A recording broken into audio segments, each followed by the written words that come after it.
What are you doing? I was just seeing.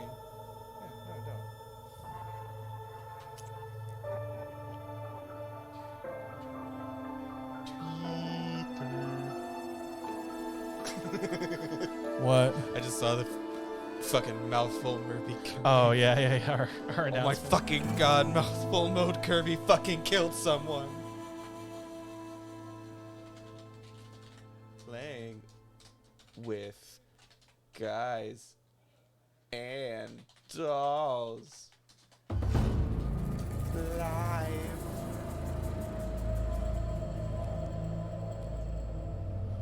You just did it to yourself.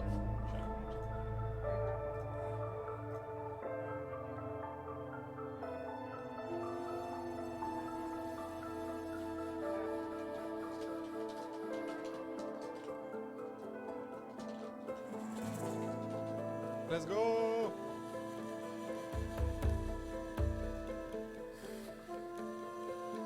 Okie dokie, we are live. Oh, we are. We're officially live. Yeah, no one's in yet. Oh, well, damn. I hope someone comes soon. Yeah, hang on. Yeah, you doing a thing? I'm doing a thing. Oh, what you doing? Trying. You doing a thing? Are you trying to? Oh, what are you trying to do? What are you Trying- You doing a thing? Are you trying? James, what are you trying to do? What doing the whole Trying- setup nonsense? James, Are you trying? James, what? Stop it. What? I'm trying to see if there's like a lag or a repeat in there, and you keep fucking with everything. You keep talking over yourself. Oh, oops. Repeat in there, and you keep fucking with everything. You keep talking over yourself. Oh, Okay, so now I'm just testing to see what's gonna happen. You keep talking over yourself. oh. Okay, so now I'm. Okay, so there is a. Okay, we need to lower it. Where's the thing?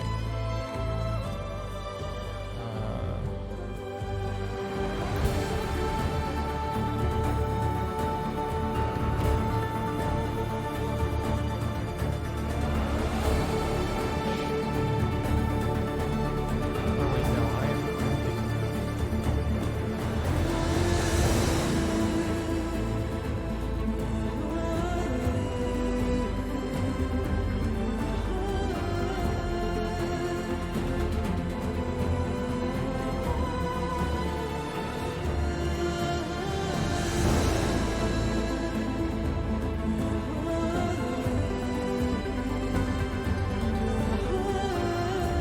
Okay, cool. So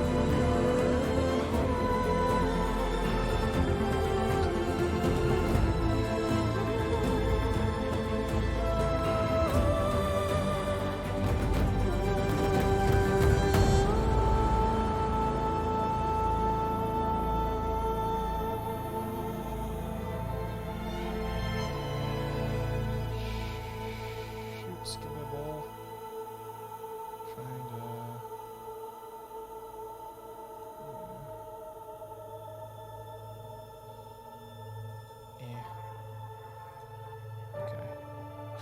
Okay.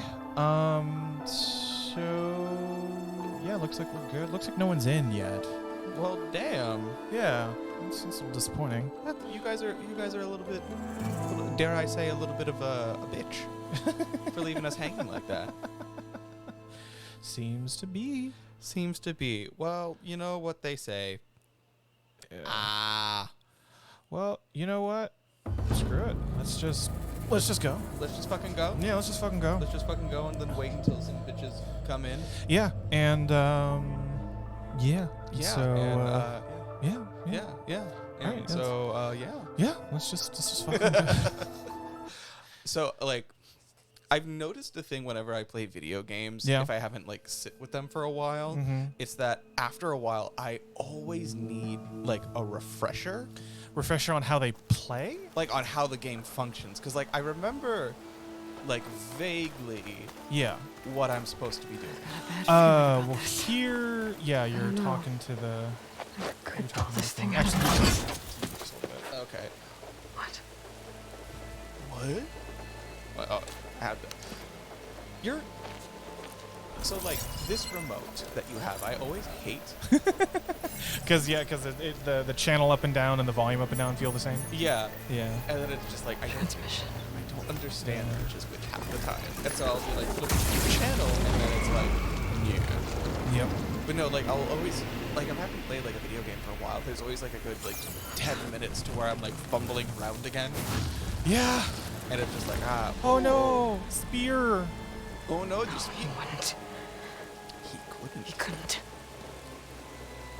Wait, is that supposed to Something be was transmitted from That was the top of spear that spire. you used to kill I Hades guess I have to find a way up there. last time.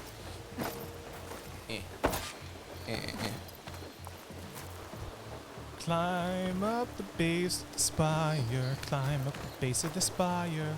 this thing? Yeah, see all the yellow things. The yellow things mean you can climb them. Well, it's oh wait, is it? But that's where you're supposed to go. Oh, I see. I didn't see this yellow thing. Yeah, that's why I sang to you. That's why you sang to me. Maybe I Yeah. can jump to that ledge behind me. Oh, okay. Circle. There we go. I'm the smarts. Yeah, circle takes the square. Square takes my heart. Oh, when's the wedding? Oh, I can. Oh, He took my fucking heart, man. I'm. You know, I didn't really realize that that's how it was no, going. I mean I'm that so- fucking literally. I'm so like, sorry. Like, dude stole my fucking How heart. were you able to kill the circle if it took your heart? Oh, I stole someone else's. Oh, so you're a piece of shit. A little bit. Okay. A little bit. A little Alright, bit. Well, I'm just glad to know that you're a monster. Okay. Where No. did I put the polecaster? Right there? No. So Says- the left and down, Left and down. left and down, up, left, up, there. Oh! Pull Oh, wait, that yeah. 'cause there's crane the X's. closer. Yep. Anything with those blue X's you can pull cast, but you need to get closer. My polecaster can't reach that from here. I need to get closer. That right here. Yeah. Now you do that. You do this all the time. You do those things all the time. Really? Yep. Ooh, someone's go. here. Oh, hello. Welcome. Oh, hi. We're Other so person? glad you're here. Yeah. Other person. This is just you and No. us time. Yes, it Cross is. over to the Realize that, spire. right? Yes. You are now have our full attention. You are now have full attention. I human. You can pull that off. Pull what off? The blue thing? The blue X's? The blue, this? Yeah, Polecaster. Oh. Should be able Oh! to get up there now. I thought it had to be like a pronounced No, X. no. Anything with a blue X on it, you can pull, and anything with that little icon above it, you can. Oh, well, this I is thought Silence was interesting. helping me when he gave me slants. Oh, new game mechanics. Looks What like he have tricked you? me. Yeah. All sort of that jazz. Yeah, transmitted it's something new. through the It's spire. nice. It's so He's noisy. saving me. Birthday, oh my Oh, my, god. you know what you really should be I can doing? do that. Calling your mother. if I can She's figure been out where worried he sent sick it. lately. You know what? I track him talked to down. my mother last night, all right? And she Okay, is well, that's- not Hopefully the sick. She transmission is over the top will perfectly tell fine. me. She is lying to people, telling her that I do not call her. And and she is just, pardon my French, not a good Looks person. like this panel's ajar. I hate to tell you this, but that was Can I go up through the inside? No, that was French because I said it with a fancy hand movement. Oh, okay. my apologies. Yeah, no, you see, you need to be listening and watching. Oh, see, That's I how can't- language works. Well, I'm not an acrobat, so. That's true, you know. An elevator? Let's see. Oh my god. Well, she doesn't have her. Oh, well, she has a difference. Yeah, because she has her original one, and then she has the one she has Silence's spear. That was Silence's Oh, spear. yeah. Yeah, because Silence gave it Engaging maintenance configuration. in the first game. This game looks Thing is burning up. Very good. very. Wonder One of what my the Carja will friends make of this. cosplays as Aloy, and I personally think she does a good job. It's just so pretty. Yes. There was a. Hold on. What's going on? The story happening? There's the note. It's Aloy talking to herself while tech stuff is happening. So yeah, story's happening.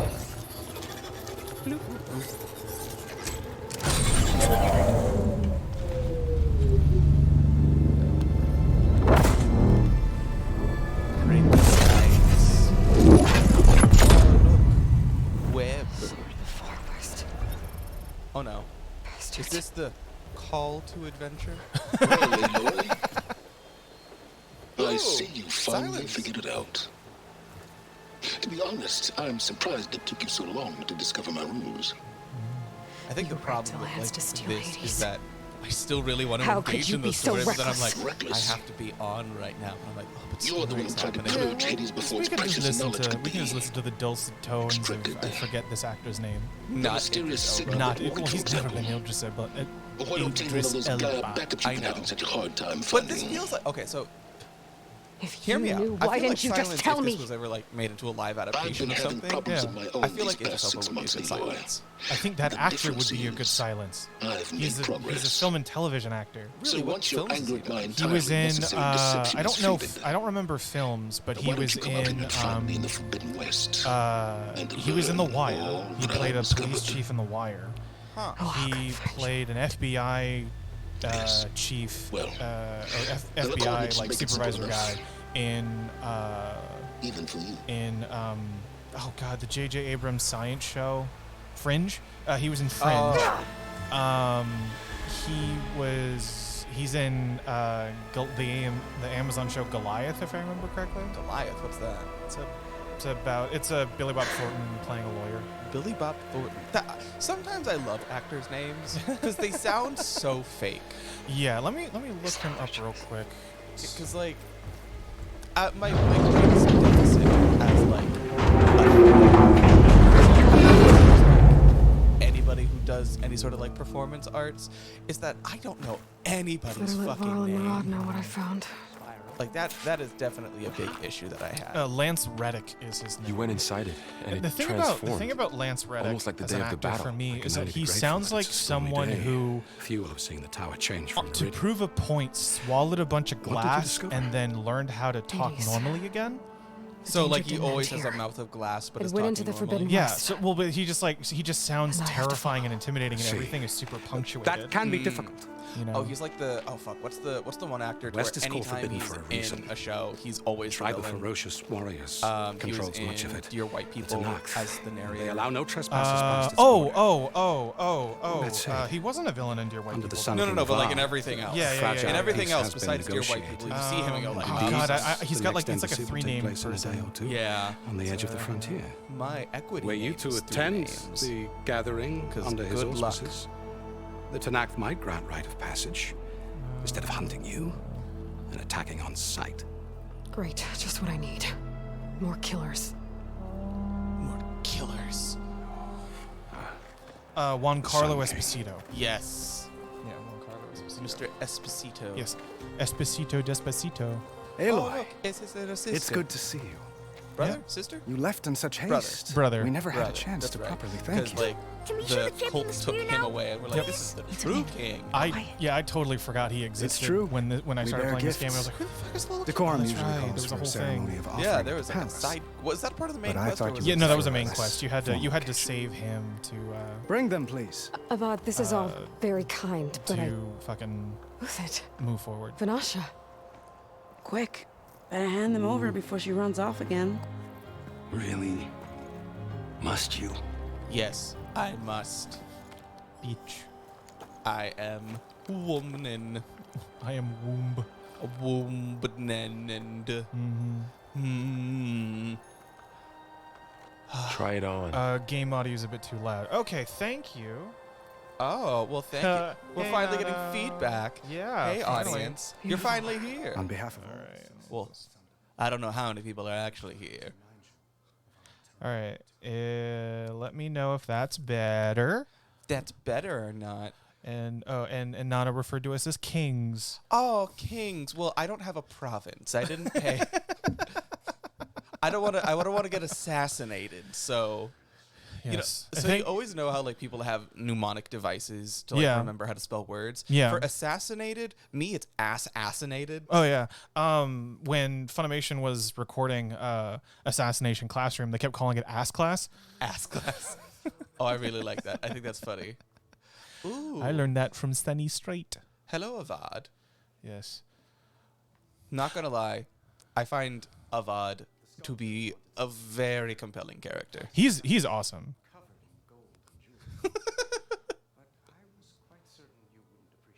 Yes, you're right. He wouldn't. You are right. Yeah. Nana, let us know if the audio is better for you. Yeah, if it's better for you guys. Yeah. Remember, we're at your beck and call. That's very true. We won't be good at it, but we'll still be there. Yeah. Yeah, just look at us doing stuff. Because I have yet to figure out how to like monitor everything effectively. Still learning. Yeah, because all of this is just a giant learning curve. It's a good thing as long as I can hear you. Okay, well if you can hear us, then we're good. Yeah, we're the main attraction here. What are you Right? guys Yeah. talking Like, why the about? fuck would you come here to watch us? video games? Oh my god, I love little guy in the background just fuck it up with that thing. Oh, that's great. Yep. But no, it's like years of hostility, embassy, and embassy.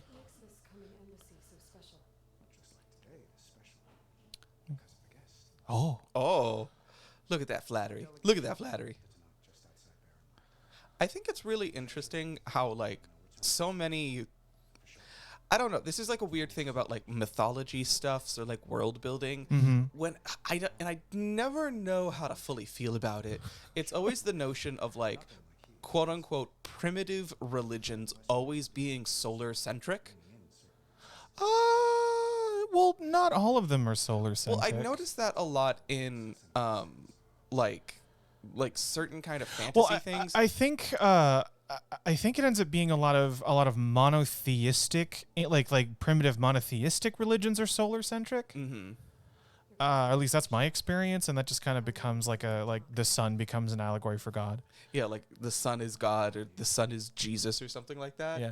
Oh, and Nano says that Avad is compelling because he's slightly shirtless. Honestly, I cannot agree with you more. Give me slightly shirtless protagonists. Yeah, no, and I'm pretty sure good. that's Josh Keaton who voiced a Spider-Man at one point. He voiced a Spiderman? Yeah. A whole Spiderman. Josh Keaton. I mean, so there's a trend that I think I kind of like. I don't know if it's actually gonna go somewhere, but I know people joke about it all the time. But it's sort of like the gender reversal of like, you know, the higher up class that a female character gets, the less clothes she wears. Right. Yeah. I want that exact same thing to be with men, and I like that trend. Well, have you seen? Yeah, he is. Yeah, he does play VOD. Nice. So, well, like the thing I like about that too is that like his design is clearly like Latin American, like mixed race. Yes. And Well, everybody's Josh- supposed to be that. Well, yeah, but Josh Keaton is that in real life. He was actually part of like a boy band, I think. Really? Yeah, or I may be confusing him with someone else, but I'm pretty sure that's who. I think it would be really fun to see a VOD in a boy band. I like taking the idea that like, you know, actors and characters being the same thing, and like certain things from the actor's life you just put into the character's life. Yeah. I think that's really fun. Yeah. Like boy band of VOD. Yeah. That just tickles my brain. You know what's funny? I think for the most part, everyone in this game is ethnically appropriately cast except for Aloy, because Ashley Birch is half Thai. Well, you never know. Oh, well, I mean, no, because she's genetically 100%. Well, she's Elizabeth Sobek. Well, you know, you don't know what Sobek is like. Do you know any redheaded, freckled, blue-eyed Thai people? No, but I know that as a Mexican person. Well, yeah, but that's because white people. Well, no, she's not blue-eyed; she's brown-eyed. I thought she was green-eyed. Or she might be green-eyed. I don't know. There's not a lot of A white focus. person eye color? Yeah, she's a white color. A white color. No, but like, there was this girl. Nano agrees with you about being him being in a boy band. Oh yeah, that'd be great. Just like a new member of BTS. Oh my fucking god. No, but like there was this girl who I went to high school with. That she just looked like a full-on ginger, like Yeah. you know the stereotypical Scotsman type look, like the if you had the chance to change your fate, would you do it, or would you let it slip away? Yeah. That whole thing. She looked like that, but she was full-blooded Mexican, and I didn't believe her for the longest time. I thought it was just kind of like a fucked up joke. Yeah. And then it got to the point where like we would bicker about it so much that she showed me her quinceañera pictures. Oh, this is important. Oh, okay. Oh. Ooh. The way you left before, there's no way to know when I'll see you again.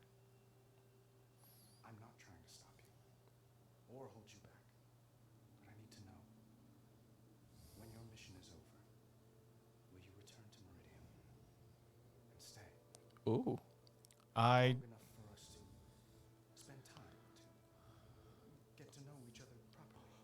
Oh. I took so long in answering this Oh. because one of my favorite things about Zero Dawn was that sort of unspoken blossoming romance between these two characters. Because you could do it with a couple of characters, but he was the one I thought was most interesting. And I like the idea of them together.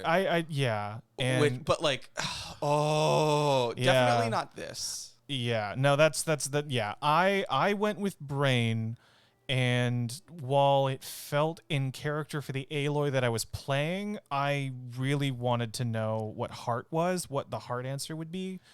Because in this game, there's not a lot of these prompts, and Because there was quite a few in the other. yeah, one.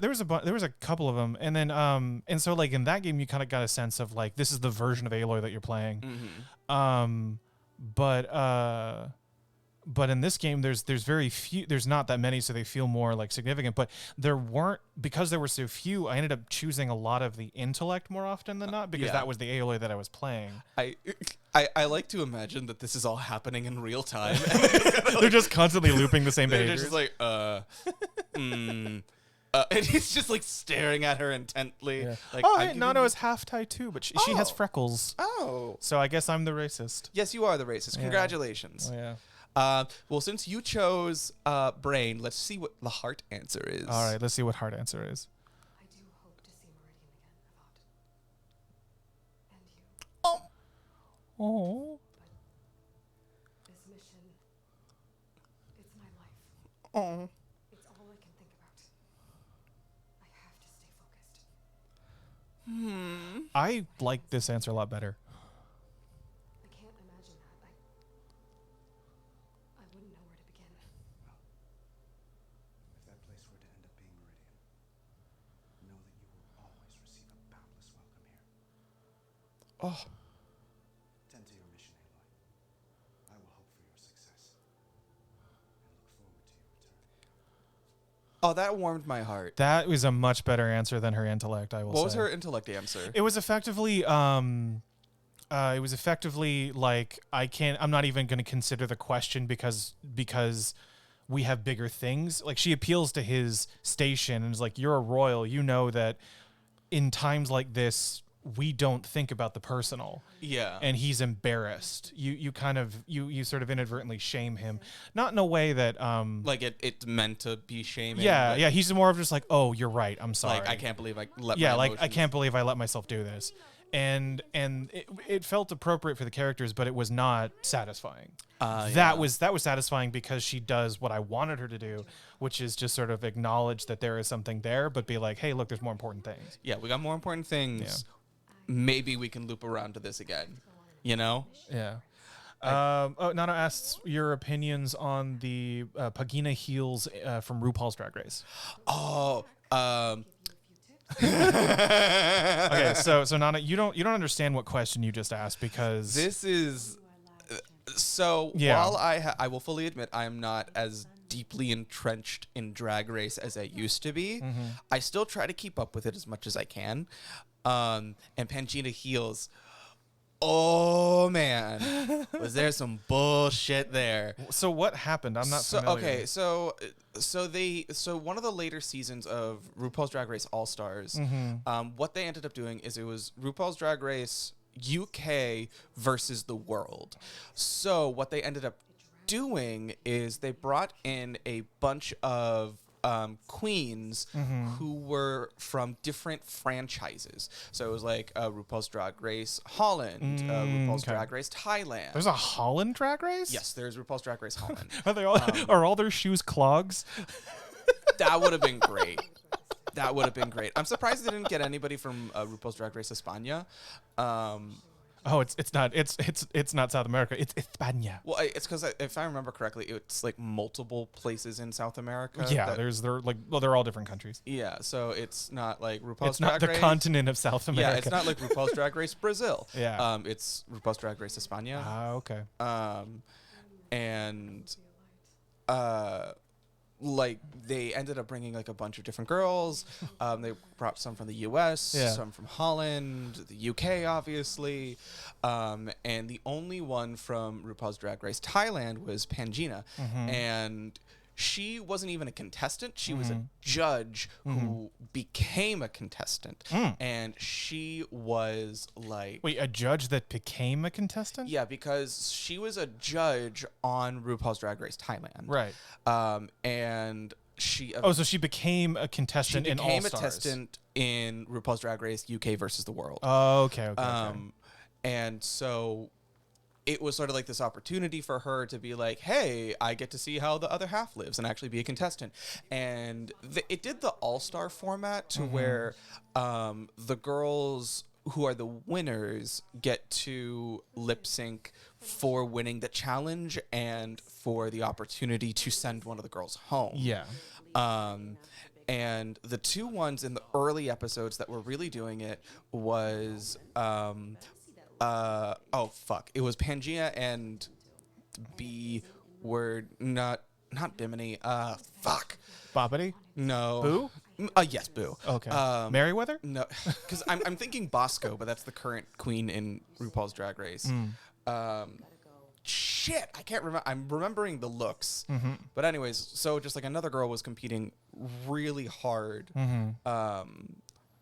like against her, and she sent her home even though she was dominating. And then the same thing happened to Pangea, even though she was dominating too. And so everybody was like, what the fuck is going on here? I was so mad that Pangea got sent home. That's one of the things that I hated about like the All Stars format. Yeah. Is that it either becomes like too political, or they get rid of the most interesting people early on, and it's a thing that I was so mad because I was like, Pangea is obviously doing such a great fucking job here. Why the fuck? Like, and I understand it's like a competition thing. At one point or another, you got to think about like, hey, I gotta fucking win this. Yeah. But they did it in UK, which they don't really win anything. They won, like, the grand prize for UK versus the world was to be featured in a RuPaul song. Seriously? Yeah, well, it's because of how UK television works. Yeah. That any of their competitions, they cannot have cash prizes.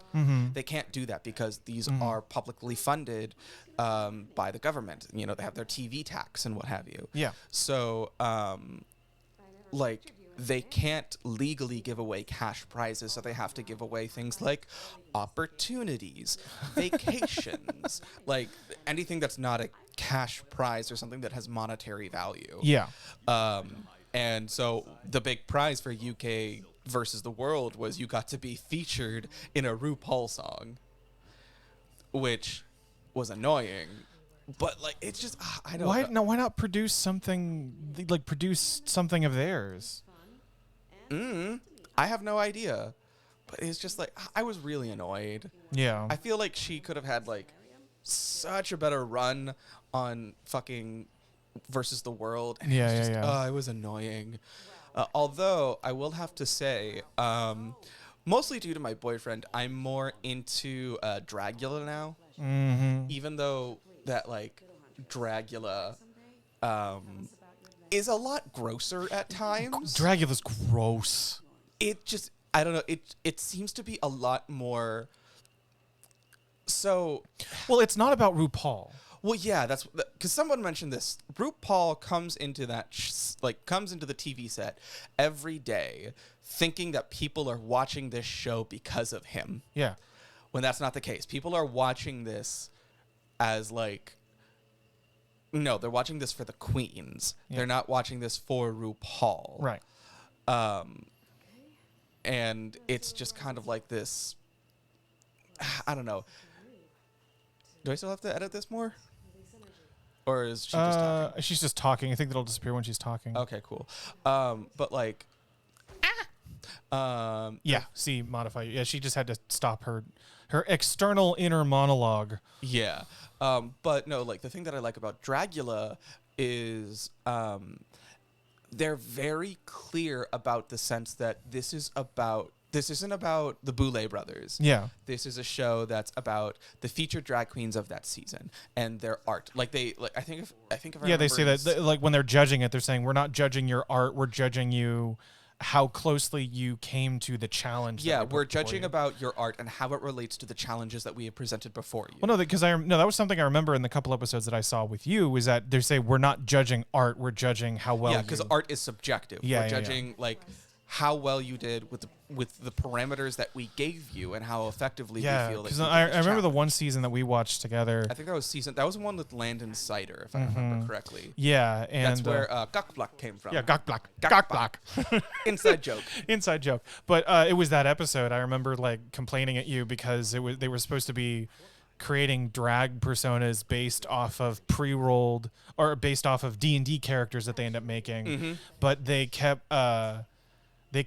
saying instead of like Dragonborn, they kept saying like lizard folk or some shit like that. I'm like, Yeah. and like lizard folk are D&D races, but it's like they're not a part of the core races. There's you know Yeah. like there's I mean, Dragonborn kind of eventually became a part of the main core because it used to be just humans, dwarves, All the Tolkien ripoffs. yeah, all the Tolkien ripoffs, and like half orc and half elf, and then like but like in 5e now, like Dragonborn is a part of that and a bunch of Yeah. other things.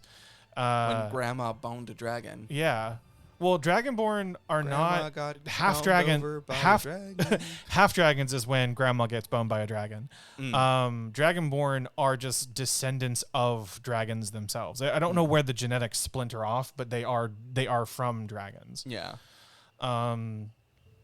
And then we have another Grandma got montage. dicked down by a dragon walking home from our house Christmas Eve. you don't believe in dragons, but as for me and Grandpa, we believe. Raw dogging.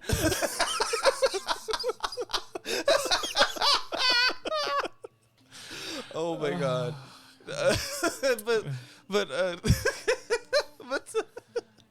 But that's just really funny. Yeah. No, but like I appreciate Dragula a lot more as like a competition show because it is very cognizant of the fact that you are judging art, and that is a very, very tricky thing to do. Because like art is inevitably extremely personal, which is one of the things why you have to kind of say like we're not trying to judge your art, because that's basically saying we're trying to judge you as a person. Yeah, you know? yeah.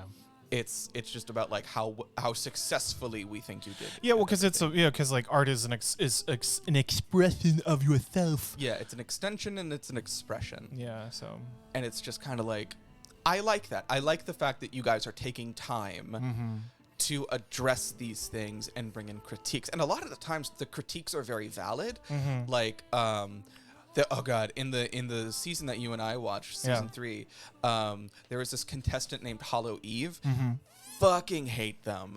Oh my god, they were so goddamn annoying. They were like the stereotypical like Californian artsy liberal person, which Ew. when you actually press them about their beliefs isn't all as liberal as they think they are. yeah, they're just like a gussied up Republican. They're just like a gussied up Democrat, essentially. Like, and it's so annoying Some because neoliberal bullshit. yeah, exactly. They were talking about the specific outfit that they had, which was an interesting outfit. It was like an outfit that was made out of like pads and tampons, and it was supposed to be like this commentary about like women's bodies and about like how these things are viewed as disgusting, and she wanted to make something beautiful out of it. Yeah. But the problem with that is that they identified their drag as something beyond the binary.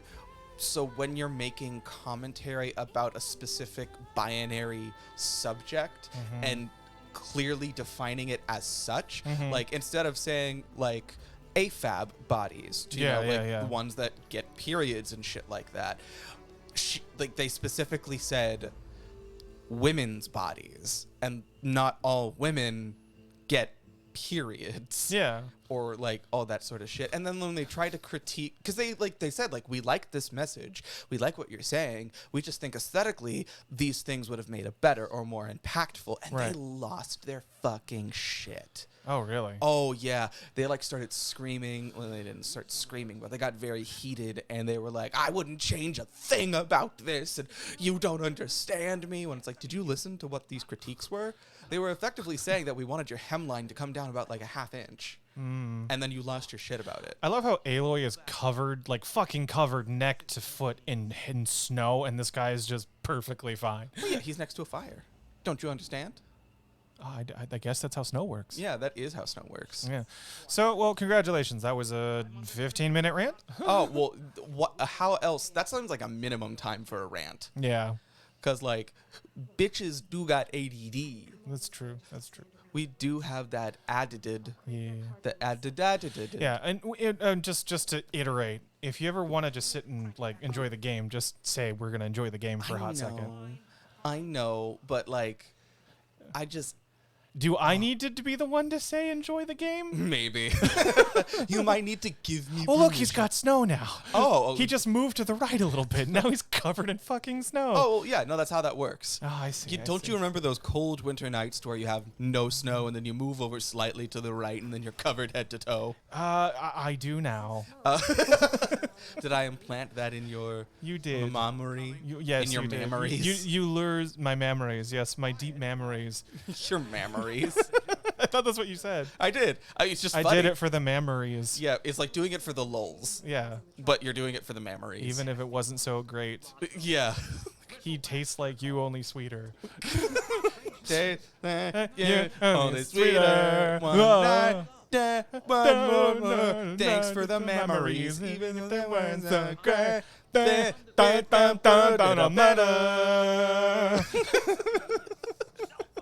Cretins. We are cretins. Oh my god. So there was a thing that I got really confused at with this game. Yeah. So this one takes very specifically an look, a green thing. Yes. Oh, and that by the way, green Lady Otrings, Lady Otrings, Lady Otrings, Lady something. You Lady. in the red in the chat. Hi. You say that it's just how Midwest weather works. That would be true, but they're on the West Coast in Yeah, this that's game. the thing.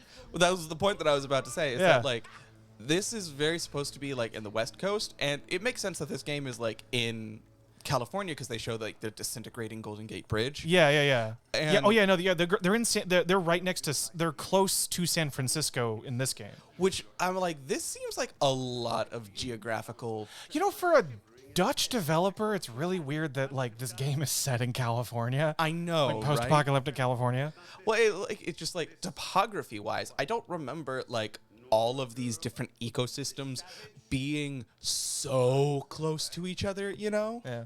And it was something that I was like, I know they're supposed to be West Coast, which all of that has that. Yeah. But it's at the same time, it's like, I don't remember the desert being like a 15-minute walk away from the mountains. Well, like that's the other thing too, is that they're talking about like the Forbidden West, and it's like, and then San Francisco's right over here, and it's just like, no, that's hundreds of miles away. That will take you at least like a few days if you're going to be going like on horseback Like, did ride. the apocalypse just squish everything? I mean, I think that's a video game thing. That's like a That is a- ludonarrative thing. Yeah. Where it's like it needs to be within a reasonable travel time. But I think for a video game, but I think that like it's that even though it's that close, it's supposed to give the illusion of being super, super far away. Yeah.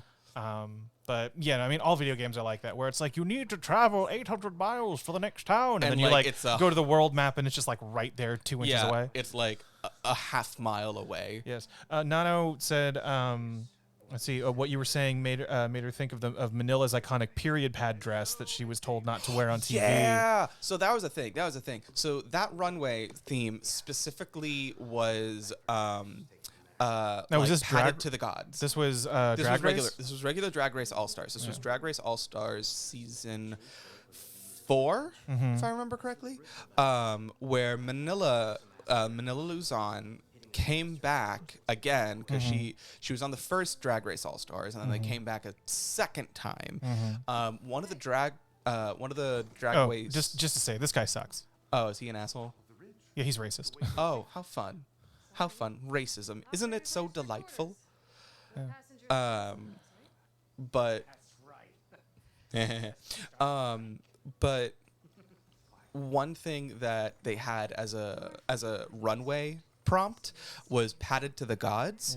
And so Manila. Hello, first time in chat from viewer. Oh, nice. Jan Wushi Gray Streak. Hi. Getting back to drag and gay shit.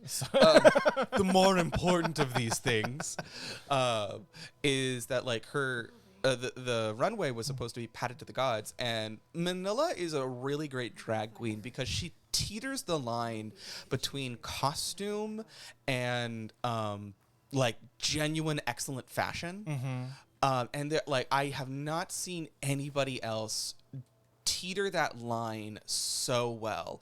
Like she did this one thing to where it was like You have to hold it down. To where it was like gingham, like a gingham picnic basket, and she had like a fruit thing, you know, like the very like stereotypical put a basket of fruit on a lady in a red dress kind of thing. Oh yeah, like the Chica Banana lady. Yeah, like the Chiquita Banana. Yeah, Chiquita Banana. Like that, and it everything about it should have been costumey, but it wasn't, and it was gorgeous.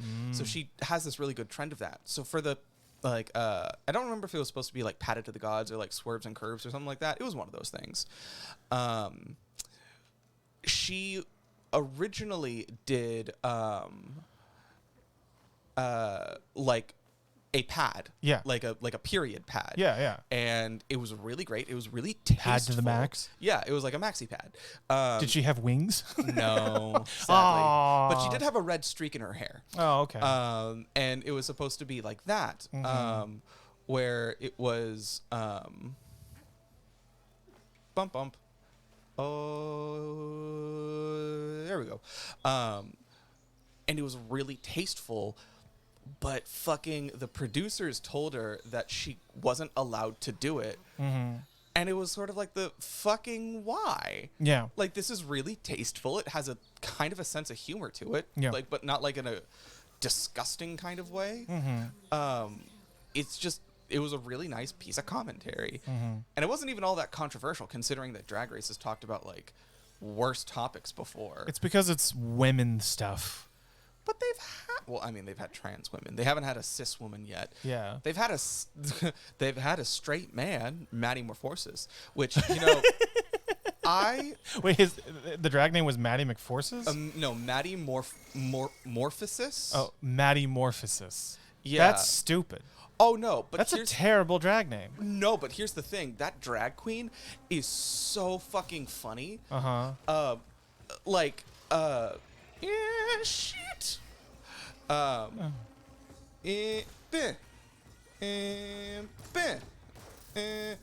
you do that now. Yeah, okay. yeah. They're a different breed. And they can do different things. Oh shit! You're still alive. Yes. I thought I killed you. You're still alive? I thought I killed you. I'm not Batman. No, we're gonna get. I feel like wait till we wait till we do something else. Yeah, wait till we get to that game. But no, so like it was this really stupid and kind of annoying thing to where it's like I thought, you know, especially in the sense of like think about who this, you know, stuff is for. Like the target audience is queer people. It's like gay men. It's like straight women as well. Yeah. Because, you know, wherever you find gay men, a straight woman is more than likely going to show up. That's where they feel safe. Yeah, exactly. But it's sort of like this isn't as bad of a thing as you guys are seemingly trying to make it out to be. I don't fully understand the like I would say specifically American just because that's what I've engaged with the most. But there's a green thing. Yeah, it's a new currency. Also upgrades your stuff. Huh. It's a weird crystal thing that you'll find. There's a couple of dungeons that just you're just there to harvest that stuff. But the sort of like the idea that a woman's period is like a heinous topic of conversation, you know? There was it's kind of weird, but there is this crystal. But there is this musical that I really like. Right now, I'm kind of glad that there's only 3 people in chat. I know, right? To And where yes, hello again, Gray Streak. That is you. yes, that is you. Congratulations. Yes, it is you. Yes, I am. Sorry, I'm periodically checking chat and making sure that we're answering questions and such. Yeah, we're bad at that because remember, bitches got ADD. Yes. Um, And we be bitches. and we do be bitches. But like, mystery thing. Yeah. Now remember, we can't do all the mystery. Oh yeah, things. that's right. We made a rule. So behind the scenes stuff. Yeah, we made a rule that like we can't. There's too much in this game for us to do. So if we were to actually do everything on stream, it would take This us. would take like years. Yeah, this would take like a year to beat. So we are sticking to main quest line stuff and with, maybe 1 or 2 side quests. Yeah, maybe 1 or 2 side quests. But we're There not is going to be. There is one side quest thing, quote unquote, that I really want to do, Which just is- because I hate having an incomplete map, which is just getting all the map markers. Actually, that is a narrative thing. really? Yeah, they I mean, you don't have to get all of them, but like 3 of the 5 you have to get narratively. Oh, And okay. like I think 2 of them are cauldrons. And so, or one of them at least is a cauldron. So like it's tied in better to other stuff in this game. Okay. What is the main quest? The main quest, well, currently the main quest is for Aloy to try and find a cure for. Well, she's trying to get a backup copy of Gaia, the AI from the first game, so that she can reboot the Zero Dawn system to terraform the Earth and make it okay again. And she as far as she understands, there's a backup of Gaia in the Forbidden West, which is where we are, which is where we're going to be entering here in a second. And so she's just trying to find that. But right now there's some political bullshit that we have to deal with because political bullshit. Die. Eh. That was a gamer moment right there. Oh, you didn't kill it. Oh, shit. Because it looked like I was gonna. Yeah, I know. It was like down to 1 hit point or something. Like That was funny. that was fun. I like that. That was enjoyable. Yeah, just fucking like Shit. I loved how like hitting it like knocked it over midair too. I know. That's really great. Why do you never do heavy attacks? Because I always forget about them. Like that's That's like one of the most useful things in the game is a heavy attack. Like hold it, like if you just hold it, if you charge up the heavy attack, and then just I did. no, Oh shit. like you hold it and then you stop moving. Like just hold R2. Well, you're just shooting it. Critical strike. There you go. There I go. But yeah, no, if you just hold R2, eventually you will knock over any enemy that's not like colossal, and then you just critical strike it, and then it's dead, and then you're fine. Well, you know what? It's the That's probably a really good suggestion. I may or may not listen to that. That's true. You may or may not listen to most things. Exactly. That's how I work, James. Remember, all suggestions are good. If I'll take it, that's a different question. All suggestions are good. Not all suggestions are actionable. Yeah. Fuck, what were we even talking about before? I don't remember. Probably something about Drag Race, but Probably. I don't remember anything else. I like. Oh, speaking of periods, have you seen Turning Red? Yes, I actually really like Turning Red. I have not seen it yet. I don't understand why there is such this vitriol against it. Yeah, there's a lot of weirdness about it. Did you see the I've only seen the clip where he goes into this, but where it was a reviewer he just has like a YouTube channel where he reviews animated stuff, and he was saying that like a point of frustration for him was that because it was set like in 2002 or 2001, like post 9/11, Yeah. how like 9/11 wasn't referenced even though it's based in Canada, Yeah. and how it was just like disingenuous to the time or some shit like I that. don't agree with that. Well, the funny thing is that like post 9/11, like immediately after 9/11, there was this huge shift. Post 9/11, it was like, we don't talk about that now. Yeah. Or that's how I remember it growing up. It was just this like, it happened, it was terrible. If someone brings it up, we always like, kind of skirt it. well, not skirt it, but it's always just like, thank you for your service, and like that's it, kind of a thing. Yeah, like Like head it wasn't. down, move on. Yeah, like it was not.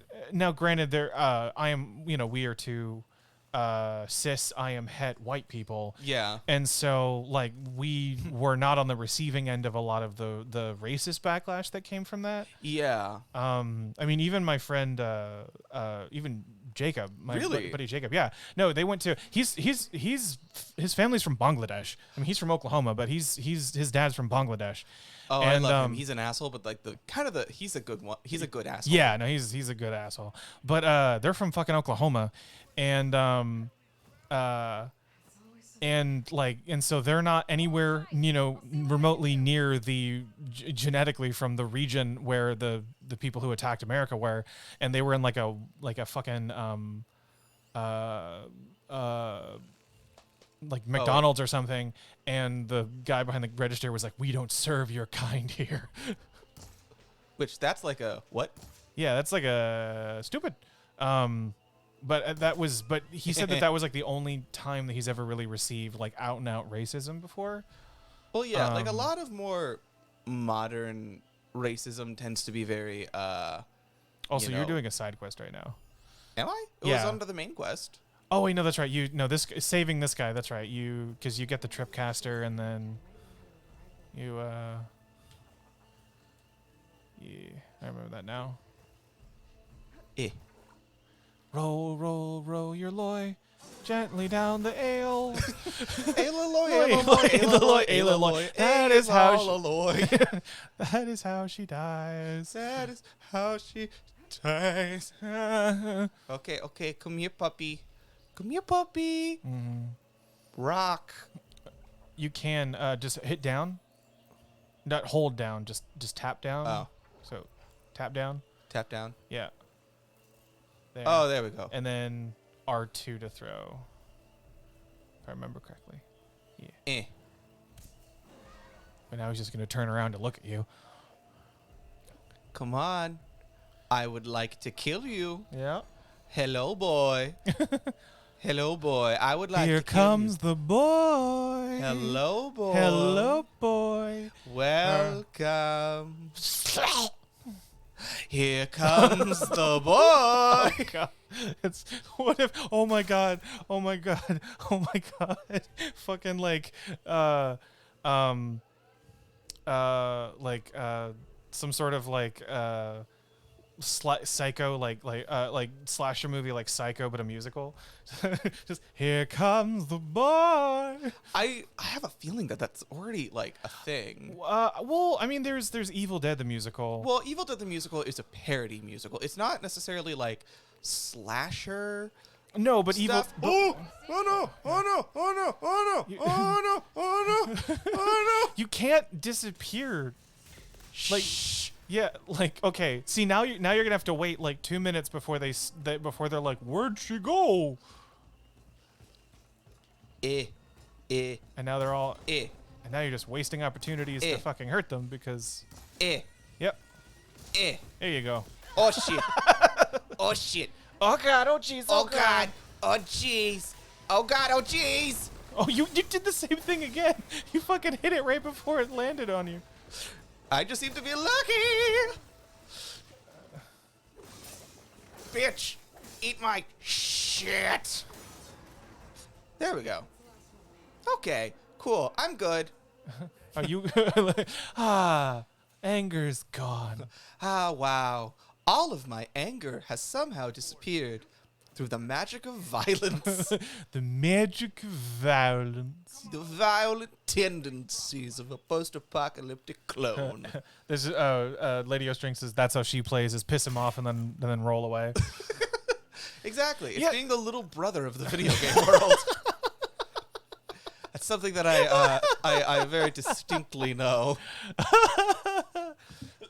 Yeah, you just God. gotta like annoy them to the point where they get pissed and then run away, so it makes it look like it's their fault.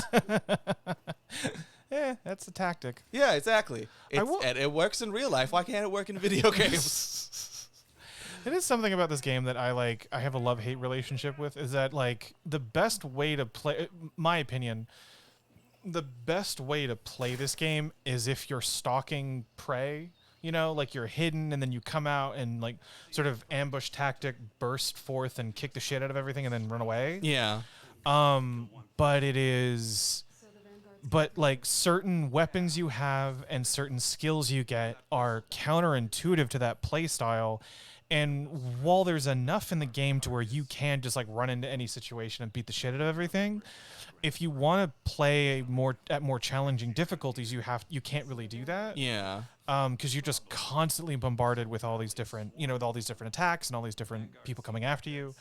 And then but then also, like, even if you are like, I played normal difficulty when I was playing this. Yeah. And I could go around and like, and I would like sneak, and snipe most, like if I was like trying to take over a like enemy encampment or something. Like I could snipe maybe like 3 people, and then all of a sudden they would know where I was. Yeah, they're like, oh, that bitch. And then everyone starts dogpiling me, so then it becomes a brawl, and it's just like this game, like brawling in this game isn't fun. Because Aloy is not slow, but like you have like the inputs of what you have to do are so specific. Yeah. That it takes like a lot of like more precise timing than just like dodging, punching, and they're not quick responses either. Yeah, because one thing that I liked in the first one is you could do either brawling or like sneaky. Well, it's the same thing. I think, and just in this game, I think the anime AI is just a bit smarter, and now everyone kind of is attacking you all at once. Like especially robot enemies do not care if they run into each other. Yeah, they're like, oh, bitch, we will kill you. Yeah, and so like getting into a brawl is just you getting hit a bunch, like potentially hitting someone else and knocking them out, and then just getting hit a bunch more times by other people, and it was just really fucking annoying. And so like fights would eventually devolve into just something that wasn't fun for me. Yeah, that's fair. I mean, again, most of like the reason why I play video games is more or less for narrative. Oh, same. Like I'm the same way. It's just that the main interaction with this game is combat. Yeah, that's true. So the most of what you're doing in this game is combat. You're getting the fighty, stabby. Yes, fighty, stabby, shooty. Fighty, stabby, shoot, Lady and that. Yes. And Lady Otrings says that she is the little sister, so it must be a universal thing. Oh, I'm glad that I get confirmation on this. To where it's like, yes, all the things that make me a horrible sibling. I felt like tripwires were a lot more useful in the first game. Yeah. This game, not so much. There's a lot more enemies where like when they're running after you, they're bounding after you, and so they like jump over it or they dodge it. Yeah, it's not necessarily like a. Well, because in the first game you could use it in like a fight where you just like quickly shoot like like you create like a tripwire right in front of you, and then they fall, and then like as they're chasing you they fall. But then there's just like so many enemies in this game that like jump at you when they're about to attack. That's annoying. I don't.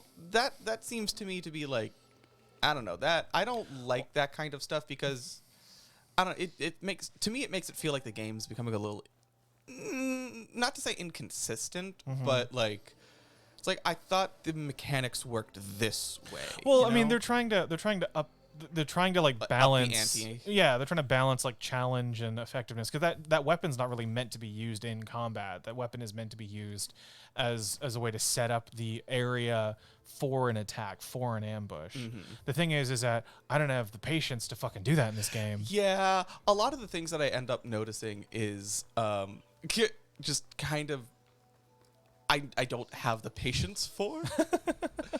It's kind of annoying because some things you just kind of have to wait it out for it, and I'm like, I don't want to wait. I want my thing now. It's my money and I want it now. It's my money and I want it now. No. I see green flamey things That's and acid stuff. I feel like that's It's from bristlebacks. Oh, You can ride bristlebacks in this one. oh, you can. Yeah, there's actually there's a couple of robots that you can ride that are not just the ram thing. Oh, I liked riding robots. They're fun. Oh, Aaron, I liked him, he's the best friend who has a crush on you. but they'll never know. No, they're not. Aaron's not subtle about it. I know, but I like saying that. I don't know. It makes it feel very 90s to me. Like, I'm the guy who has a crush on the main character, but she'll never know. Yeah, we'll is the never- most obvious, like, thing ever. Very true. They're just... Aaron! Aloy! Aaron! Aloy? Oh God, what was that? So this is how I know that, like, our family is awful. I forget what movie this was, but everybody in our family had the exact same reaction as as fucking this, to where it's supposed to be this really dramatic, heartfelt scene about like these two lovers just kind of like parting ways, and then one, as he's walking away, gets hit by a fucking car. Oh, that's Meet Joe Black. Yeah, and it's just so fucking funny. Well, no, see, here's the thing. I remember that specifically because I didn't react that way. Oh, I thought really? I was devastated. Really, I thought Yeah. it was the funniest fucking thing. No, I was 'Cause he just, shocked like, and horrified. I think what really made it for me was the fucking second car that hit him. Oh yeah, that's yeah. That second car really, Brad Pitt getting hit twice. Yeah. Yeah, not once, but twice. Yeah. Shit. Oh, the tusks are a rare equipment thing. You can knock those off. Yeah. Oh shit. You no have ammo. you have no ammo. Oh no. no. Good thing I'm a speed arrow maker. Yeah. Good thing I can just reach into my bag and pull this shit out. And just do that. Yep. Level 4 reached. Ooh. Oh, weak spot hit. Oh boy. Oh jeez. Oh, God. Oh jeez. Oh God. When everything's a musical. When everything's a musical. Scary gets weird. Oh fucking shit. Oh. I love how they just It just fucking dives. Yeah, in they just there. fucking dive bomb. Oh fuck. Ow. Yep. Oh. Oh, Jesus Christ. Superstar. Starway Express. Starlight Express. Starlight Express. That's still going hard in I think it's like Germany. There's, Really? like, yeah, like there's this YouTube guy. I don't trust him because he's straight. As But you should. well, because specifically, he's a straight guy who has a musical theater YouTube channel talking about the histories of different shows. Yeah. And one of them was Starlight Express. And apparently, like, that show, like, Germans fucking love it. And, like, there's a theater that literally was designed to do nothing but Starlight Express. What? Yeah, cause like, because a part of the thing is that it needs ramps. It needs a specific roller rink to where it's just like the roller skating just becomes a part of it. Right. So they specifically designed a theater to be able to showcase that, like all the roller skating and all sort of the other bullshit. And from my knowledge, it is still going strong. Like Germans just fucking love Starlight Express for whatever goddamn reason. Huh. And I find that delightful. Like, absolutely delightful. Coil is It's the stuff that you can yeah, I upgrade. remember coils. But it's the stuff that you can. Oh, the stuff that I can. yeah, it's the But stuff. what about the stuff that I can? the stuff that I can. Yeah, the stuff that I can. The stuff that I can. The stuff that I can. The stuff that I can. Yeah, you know the stuff that I can. Oh yeah, the stuff that I can. Yeah, no, oh, I know the oh, stuff well, that I you know, can. I have a question. If you Yeah. had a chance to change your fate, would you do it, or would you just let it slip away? Well, me mum's a beer. Oh, my forest, the seagulls. So, so a funny thing that I learned in Brave. So you know that really like large blonde one that was like super Scottish. Like, remember he's like one of the three suitors. Oh yeah, and he just couldn't. And, And, like- and he couldn't understand what he was saying. I couldn't understand what he's saying. So like apparently Pixar hired an actual Scottish person to like do that. And they're like, "Hey, just say gibberish. This is the punchline." And he goes, "Well, I'm not going to do that cuz I don't like that. That's kind of, in poor taste. What if I just speak in my dialect, like Yeah. my native dialect?" And they're like, "Okay." And he's actually saying words. But Pixar didn't know that. And they were like, "Great, ham it up." And just So funny. so that like that little bit where he's actually saying shit and it's like completely unintelligible. He's actually saying words. Well, it's like Boomhauer. Boomhauer's actually saying stuff. yeah, or Coco from, Well, no, Coco. The thing about Coco from Foster's Home for Imaginary Friends. Go yes, is that she, sorry, that threw me.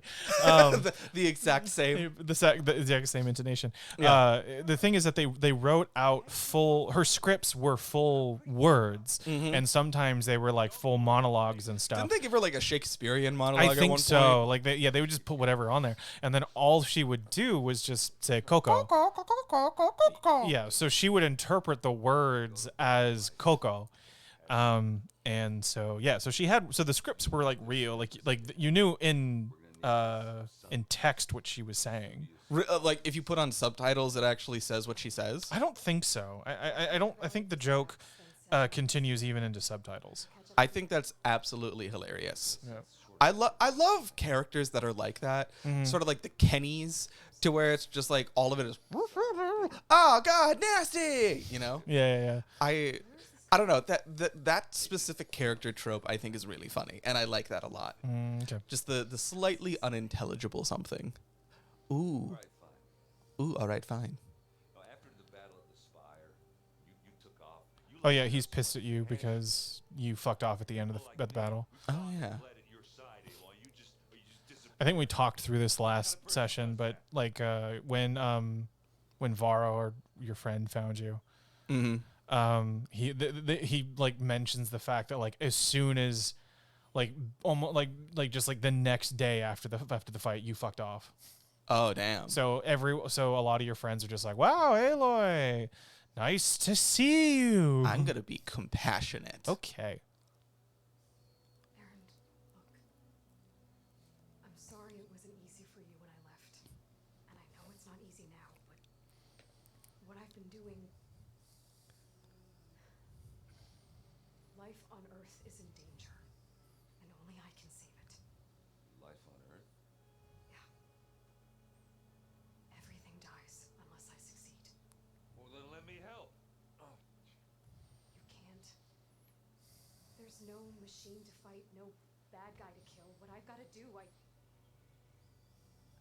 can't even explain it. Ashley Birch is so fucking good. She is. Even to people I care about. Like I think the thing that shocks me most about this game is that the person who was Hey Ash from Hey Ash What You Playin' and Tiny Tina is playing such like a Complex. and such nuanced like a character. really compelling character here.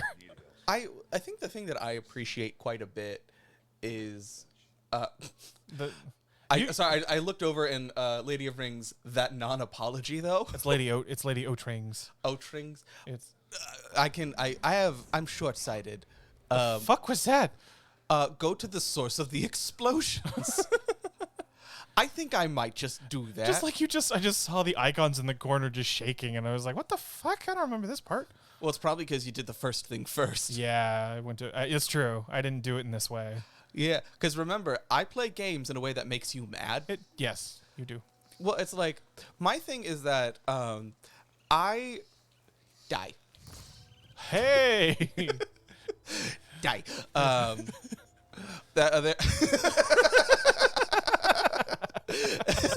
Like, just play this whole game, and as soon as some critter like- comes by, die. Die. Yeah. Oh, another thing about this game that really annoys me is that you can't shoot the fish. You have to swim and catch them. Oh, that's annoying. It's really fucking annoying. Because like that was something that I kind of enjoyed in the first one, to where I didn't really have to like do that. Yeah. It was just like I could like I could just do shit. Yeah, but because you can go underwater now. It like that. Yeah, like you it. Corey Phillips mentioned. There you Oh. go. Oh, shoot the logs. No, never mind. It's too late. Oh, what if I go over here? Well, you have to get it to come over to you, and Oh then wait, shoot- wait, rock. Hello, baby. Yes, it's pissed, so it'll hear a rock. Yeah, that's the idea. That's the idea. Ah, I see. Remember, I just love how it just fucking nosedives. Yeah. Like that's a really great mechanic. Oh, shit! Do the thing! And Yeah! Eat shit and die. environment kill. You can't shoot fish. No, Lady Otrings, you cannot shoot the fish. Or at least that's what my experience was. I may have just fucked up in my entire playthrough, but like you can't. You had to like get under the water and catch them. You couldn't just shoot them. I'm gonna shoot the thing. And you're out of ammo. Good thing I'm a speed ammo maker. Yes, spamammo. Spamameries. Thanks for the For the spamameries. spamameries, even if they weren't great.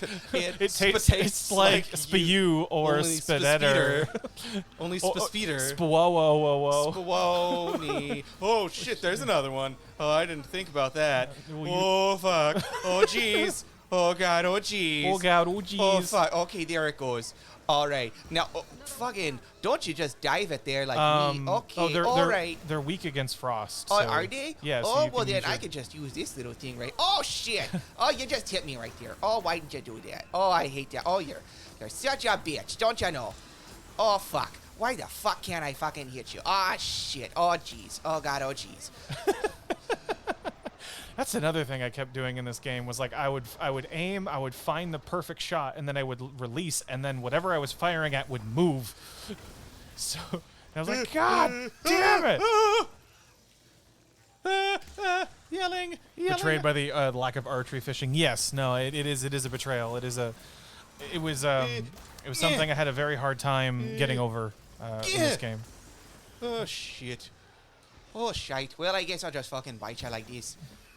What accent was that? I don't fucking know. I'm trying not to die here. I'm trying to get the fuck, hit the railroads. Hit the railroads. They'll never be able to move. Oh God, that reminds me. A buddy of mine. Actually, it was Jacob who I was talking about earlier. He was playing D&D with some, or I don't know if he was playing with D&D or if this was just something that he, if he was just a story that he had heard. But they were playing, and then they came across. There was like a gazebo in the woods, and so yeah, and so then the DM's like, all right, you come across a gazebo, and then one of the players who didn't know what a gazebo was is like, oh, I roll insight on the gazebo. It's like, okay, it's a gazebo. And they're like, okay, I attack the gazebo. And they're Okay, like, roll for hit. You hit the gazebo. and they're like, what is this Like, thing? what is this thing? It doesn't take damage. Yeah, but you know what's funny? We never really had for the viewers at home. I briefly ran a campaign with Will and Oh, and yeah, our some pony mutual campaign? yeah. Or My Little Pony has a tabletop system, and we played that, and it turned It was out to be actually a lot of fun. It was a lot of fun. Also, like, we just randomly had like the best like fucking mix of people. Yeah, like it was Will, me, and then a coworker friend, and then a friend of mine, and everyone just meshed perfectly. It was so great. It was like we were all. I remember very distinctly afterwards. We were just kind of like, "What the fuck was that?" Yeah, we were all very surprised at how well everybody meshed. Like just gelled together. It's very rare for a D&D group to work as easily and as effectively as because it was as like group from did. our first session, everyone was in character, but they was all working because you started off My weird. character was a bitch. Your character was a bitch, and that's just a grapple point. Oh, okay. But it was really great. And I don't think we had a thing like that well, granted, we didn't play. It unfortunately didn't last too long. Yeah, well, because with the With problem with D&D. yeah, is that it's scheduling, and two, like it takes forever it can take a DM forever to. Because you did it to where it was like every session was a different mod, right? Well, yes and no. So what it was the first session that we had was an original campaign that I had That you had developed made, which was based off good. of that was based off of a story idea that I had been stewing around for years in my head because I used to enjoy My Little Pony. I mean, it's still pretty good. Well, it's still pretty. The later seasons don't hold up, but like it's still a solid show. But it was just like it kind of became its own weird thing. But there was that, and that was great. And then post that, I tried to write like really quickly what the next would be, and then that session wasn't very fun, or at least it wasn't fun for me. And so then I was like, okay, I'll use mods as blueprints for the next couple of And sessions. it just kept on working out. And it kept working out that like what I wanted to do meshed with a lot of the mods that were coming out for the game, because the game, when we were playing, the game was brand new, or relatively new. And The question marks are pretty far. yeah. Okay. But excuse me. But anyway, so but it just would take me. I think part of it too is that like just work was so fucking stressful. Yeah. And it was just very, very hard for me to sit. Also, I didn't realize I had ADHD at that time, so like trying to navigate my own inability to sit down and do something that I really was excited to do Yeah. was difficult. So it just took me forever to come up with our next like session. Mm-hmm. So we ended up having to end it. But of the time that we played together, I think other than maybe like the shit, which was a thing that you guys made up. It Oh was yeah, not, because like we just and that was session- the bad session. yeah, because like we just got so off track. Yeah. Which was just this weird eldritch horror that was a shit in a room. And Well, because like it ended up being like we just got goofy because we gave James a bunch of shit because he said you take your hand, and we're like hand because we're all fucking ponies. We don't have hands. We have hooves. I know. That was the thing. I kept like, I was like, okay, everyone in this room is an adult. We're not going to stick that hard to it. And they were like, no, we're ponies. We're ponies. We're in character. We're in here. character. And every time I said hands, they were like, huh? Like What's the a what? hand? And then the shit would summon. And it was always followed by a really bad rendition of O Fortuna. Yeah. Where it was like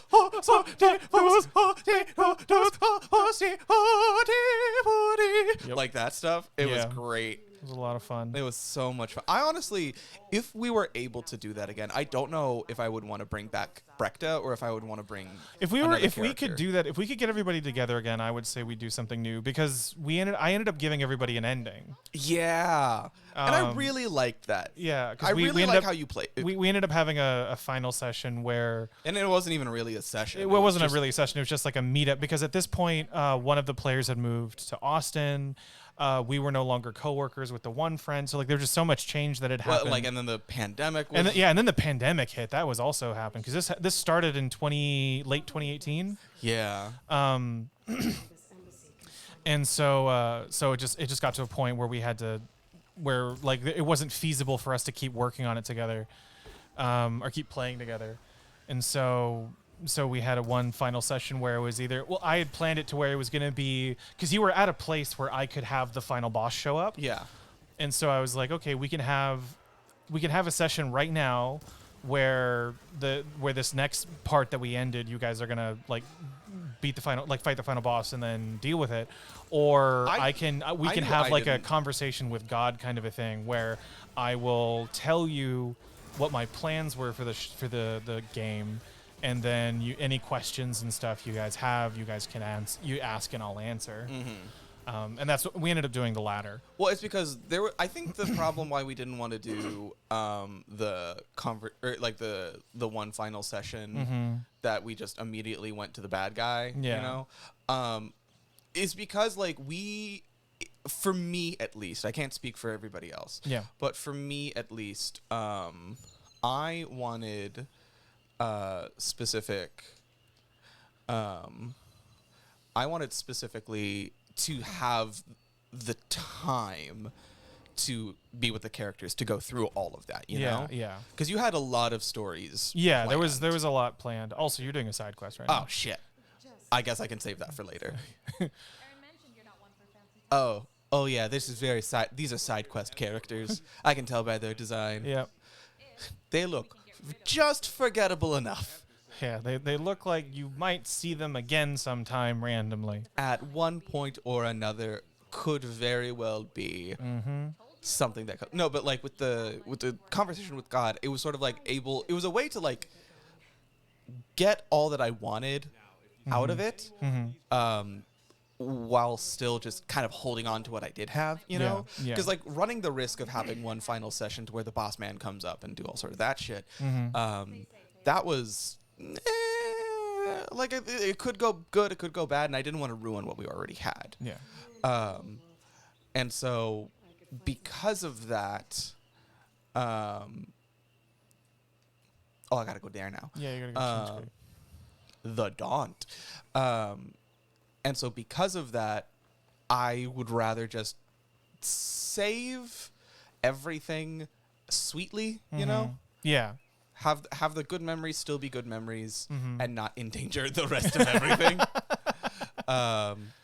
And so that's kind of why I wanted to have a conversation with God type moment. Yeah. I love the fact that like when you gave like the names for our Uber powers, and mine was a pariah. Yeah. So the premise of the game was that I took the sort of I took very literally what happened to Luna in the first episode, where she was like sort of shrouded in this weird darkness stuff.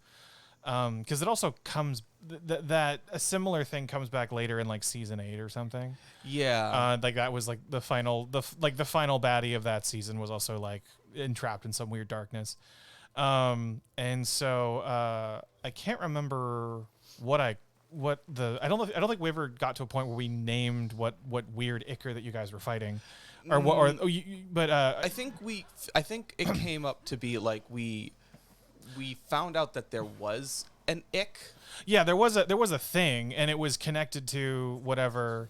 It was connected to whatever happened to Luna, and so Will's character, how he played her, was She was a bitch. She was a bitch, and she was just kind of like learning to not quite be a bitch, but she had also She had reasons, but she was still a bitch at the end of the day. Yeah, and so she had, and so like I had planned on her, sort of like coming in contact with the stuff and like, you know, sort of having to fight it, and so eventually she would sort of develop these sort of like Dark Knight powers, and I called it a pariah, as that she was going to be a pariah. It was That really was great. That was like your secret class that you guys were going to unlock. Yeah, you said specifically if I survived it. Well, yeah, because that was the thing, is that you were going to have to kind of like do what all the other characters were doing, or what you guys were having to do with all the boss battles. You were going to turn into a boss. Oh, I was gonna full on turn into a boss? Yeah, that's like you were going to be in the process of turning into a boss, and so like depending on what happened, you may have been like saved or prevented or that from happening, but I would have fucking died. yeah, like that was the path that you were on, and Because like Brekta, so as much of an awful like person as she is, I really, really liked her. Yeah. Because like, well, she's your kind of bitch. yeah, she's my kind of bitch, to where it's sort of like I don't know how to describe it other than like jaded, but you know, still kind of. Well, it's the thing of that the heart of every cynic beats the heart of a wounded romantic. Yeah. And it's very, very that, because I also just the backstories of all of those characters. Yeah. It just fit so beautifully together. Because a part of the mechanic in the My Little Pony game was you had to pick what element you were. Yeah, or yeah, what element of harmony you were. Yeah, and it just so happened to be that all of our elements went together very well. And Silent Strike, die. And all of our elements that we chose were really, really good. Gotta do that. Gotta get this bitch. What the fuck? See, that's what happens in this game if you don't fucking plan Eat ahead. If you My asshole. just hold down a strong attack, hold down R2. and All then- right, that's what I'm doing. yeah, there you go. Now release it. And you have to hit it. Oh, you didn't mention that part. Yeah. Also, yeah. I just noticed I was almost I was fucking, about I was to about to say. fucking die. But yeah, no. So there. So hold R2. Yeah. There. There And now we he's go. knocked over, and then critical strike, and then it's dead. 2 hits instead of 50 goddamn arrows. Boom.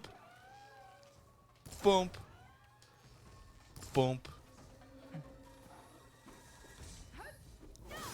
That's another thing too, is that like sometimes that's a bullshit thing about this game, is that sometimes the characters will like jump 600 feet to hit an enemy, and enemies will do that to you. Well, like you'll dodge through an enemy, but if you don't dodge at the right moment, they'll just shift and hit you. I know, it's really annoying. It's so fucking stupid. So like you would have effectively dodged it, but because the game is like, no, auto lock. I was like, no, you didn't do the thing that I wanted you to. Let's see. Gray Streak asks, "What would Barbie be as a pony?" She would be God. an alicorn. Okay, so hear me out. I don't think she would be a full-on alicorn. I think she would start off as a unicorn. I think she would do the princess. I think she would do like the Twilight angle, to where she Or starts she became off, an alicorn. Well, that's Yeah. how alicorns become alicorns, right? Like they're not born alicorns; they become alicorns. So we only know that to be true for 2 alicorns. We only know that for Princess what's her fuck. The heart one. Yeah, the one who's married, her one who sister-in-law. Yeah, her sister-in-law. We only know it for that Why are you hunting this poor deer down? because I want it to die. Because I am in a rage. Where'd it go? It's behind the rock. Why did it just stopped behind the rock? Yeah, to not get hit by you. Well, you know what? I say, eat my ass.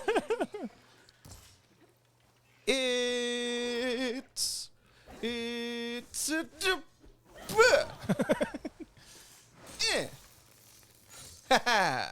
die. No, but like I feel like she would, because there's only one alicorn that we know of that is born an alicorn, and that's her niece. That's true. So I don't think she would be born. I like the idea of Barbie as an alicorn, that she earned it, because that also feels very akin to what Barbie. Well, the thing with would Barbie do. is though is that like she's already near perfect. She would be God damn it. Because What's- you know, there's like the what princess. is that fucking what is her sister-in-law's fucking name? I don't remember, because like she's the like princess of love, and then Celestia and Luna are the sun and moon respectively. Twilight is the princess of friendship. Princess Cadence. Yeah, Cadence. Her name is Princess. That's her full name. No, it's like I think well, I don't know. It could be. That'd be Yeah, I funny. think so. I think that's the only name that's coming up is Princess Cadence. Oh well, I mean, to be fair, like her name is Princess Twilight. Like Twilight Sparkle became Princess Twilight. Oh no, it's Princess Miyamori Cadenza. Oh, but she goes by Cadence. Yeah. So But like, I would think that like Celestia is sun, Luna is moon, Cadence is. remember, Barbie is Willow. In our universe, yes. In our factual. Barbie is true- already the avatar of an Eldritch Horror. Yeah, but here's the thing. I feel like what Barbie would be the princess of is like the princess of progression. like she's always doing something new and working I to think get innovation. I think would be. Yeah, I feel like innovation's a better word, but Yeah. that would be sort of like what princess she would be. But we would have to specifically see her journey to become that princess. That's kind of like the pony that I imagine Barbie to be. Yeah, I could see that. Nano asks if Will is the only one singing the intros in the podcast. Actually, neither of us sing the intros to the podcast. Yeah, that is actually the studio lead. Yeah, that is the head and owner of Extra Terrible, Jason Lord. Yeah, we actually talked. I don't remember if you remember this at all, but we early on were figuring out, should I sing the podcast? Yeah. Should we both do that? And then we decided on, since Jason's already announcing this. Well, it wasn't even just that. It was, I think at one point we were going to, or at least in my head, it was we were going to sing it as like a trio, but then Jason just got into the booth and started doing it.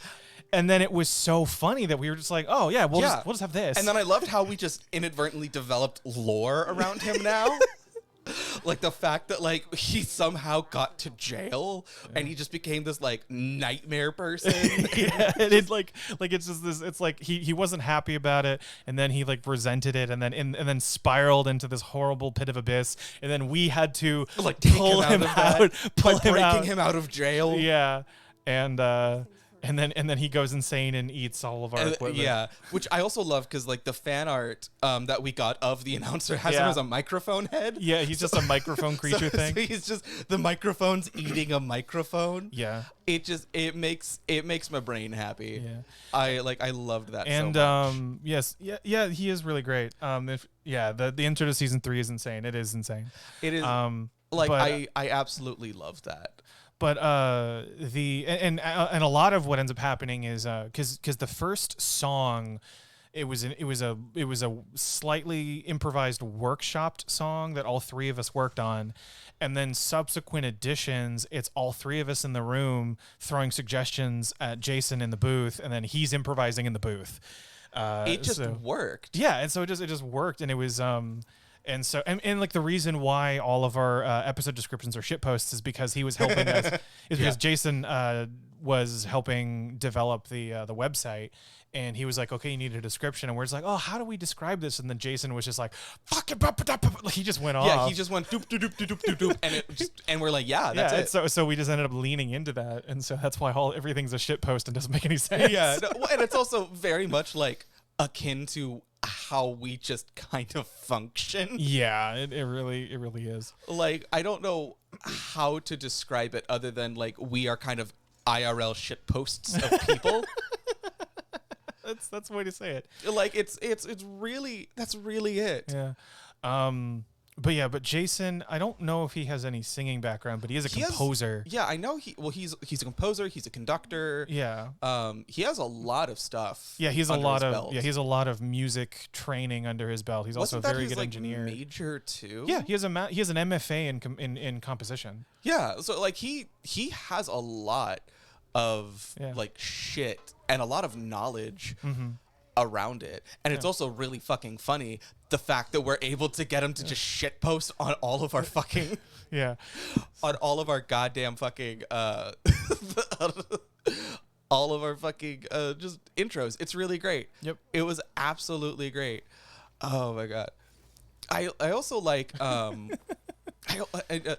think it's really funny because I remember the only thing that I remember ever having like specific, this is what we need to do, because little what could have been is Jason had written us an intro that was hilarious. Yes, that was absolutely hilarious, but it just wasn't the correct vibe. Well, it was like a death metal thing. Yeah, so he and I did something together with Sans Will, and he was just like, I have this idea, and then we recorded it, and it was this heavy rock Barbies, guys and dogs, like it was this whole thing. I don't know if we still have it. We may find it. I'm pretty sure if you ask Jason about it, he I'm certain it's on a file. It's on a hard drive somewhere. It's in the ether somewhere. Yeah, it's in the cloud. It's in the cloud. But it was funny, but it wasn't the right vibe, and so then we all sat down. and we wanted to have a more like Broadway-y intro Like song. Broadway, big band jazz. Yeah, and so that's how the intro started. That's why the sound is all these big band jazz things. Because I don't know. It feels like that's kind of the conversations that we have. I feel like the heavy metal thing doesn't speak to the kind of vibe that you and I have. Yeah. Like, because a lot of it is like very laid back conversation. It's a lot of, I don't know. It just, big band felt more appropriate, and also just kind of like more in line with what our interests actually are. Because like our grandmother, bless her heart, love that woman. Yeah. Oh, you don't light. You just save. But like, love that woman. Nightmare person. But well, I mean, I'm not disagreeing. I'm saying I don't well, think it's that's a also conversation like to have as on I stream. say that, I'm like, that's true, but also it's very wrong. Well, but it's true, but it's wrong. It's our It's grandmother hashtag personal. Yeah, like that. That's not a conversation to have on stream. Yeah, but like even then, what I was trying to get at before my brain ADD'd myself, is that she really gave us this deep appreciation for like Broadway and musical theater and like all this kind of other like, I wouldn't say vintage, but like what's something Golden age. Yeah, like golden age type stuff. Like we were basically raised on Gene Kelly. Yeah. Like he and our family has always had a weird connection with media. Like freaking mom waking me up from like a deep sleep and be like, Will, Tron is on. I need to make sure that you, as my son, have watched Tron. Like, woke me up, sat me down in front of the TV. I think it was on like HBO or something like that, and just forced me to watch like the 1980s sci-fi classic of Tron. Yeah. She did the same thing for me and our other siblings for Animal House. We were about to leave to go do some sort of errand, and then she saw that Animal House was on TV, and she's like, "No, we're watching this," and that's how I watched Animal House. Yeah, no, like that's also how we got introduced to we are the Romans. Oh, Eddie Izzard. Yes, Eddie Izzard. Yeah, that is also how we got introduced to Eddie Izzard, because anytime one of his specials were on, she would force us to sit down and watch it. I mean, like, I'm not complaining because Eddie Izzard is hilarious. Yes. Like, she is amazing. Yes. But like we always had this weird connection to media, and it's sort of weird to explain that to people. Yeah, it was a way that we bonded as individuals. Like, it's how we got to know our mom is by the media that she introduced us to. It's how we got to know. That's how our batshit humor developed too. Yeah, it's so funny because our mom will listen to the podcast. She introduced. I think we mentioned this in the podcast. I think in an episode that's coming out. I know in the very end of season 1. Well, no, she called us. Yeah, she calls us in the middle of a session. But no, this is when we found out that she introduced the podcast to her students. Oh yeah, because she's a high school teacher. Yeah, she's a high school teacher, and she just, I think, offhandedly mentioned that you and I do this podcast. Yeah, and they hunted it down. Yeah. Like, I don't know how, and the funny thing is that was the same high school that I went to. Yeah. So the fact that like these high schoolers, that the same high school that I went to, started hunting down something that I was in is vastly hilarious to me. Yes, it is. And but anyway, so but it's this thing where like our mom just like doesn't understand how like kooky and weird we are, and it's just sort of like something that she appreciates because she misses us but doesn't really understand. But she was the one who introduced us to most of the foundations of our sense of humor. Oh yeah, very like much Eddie that. Izzard, Robin Williams, Monty Python. Oh my God, Monty Python and the Holy Grail is a foundational piece of media to me. Yeah.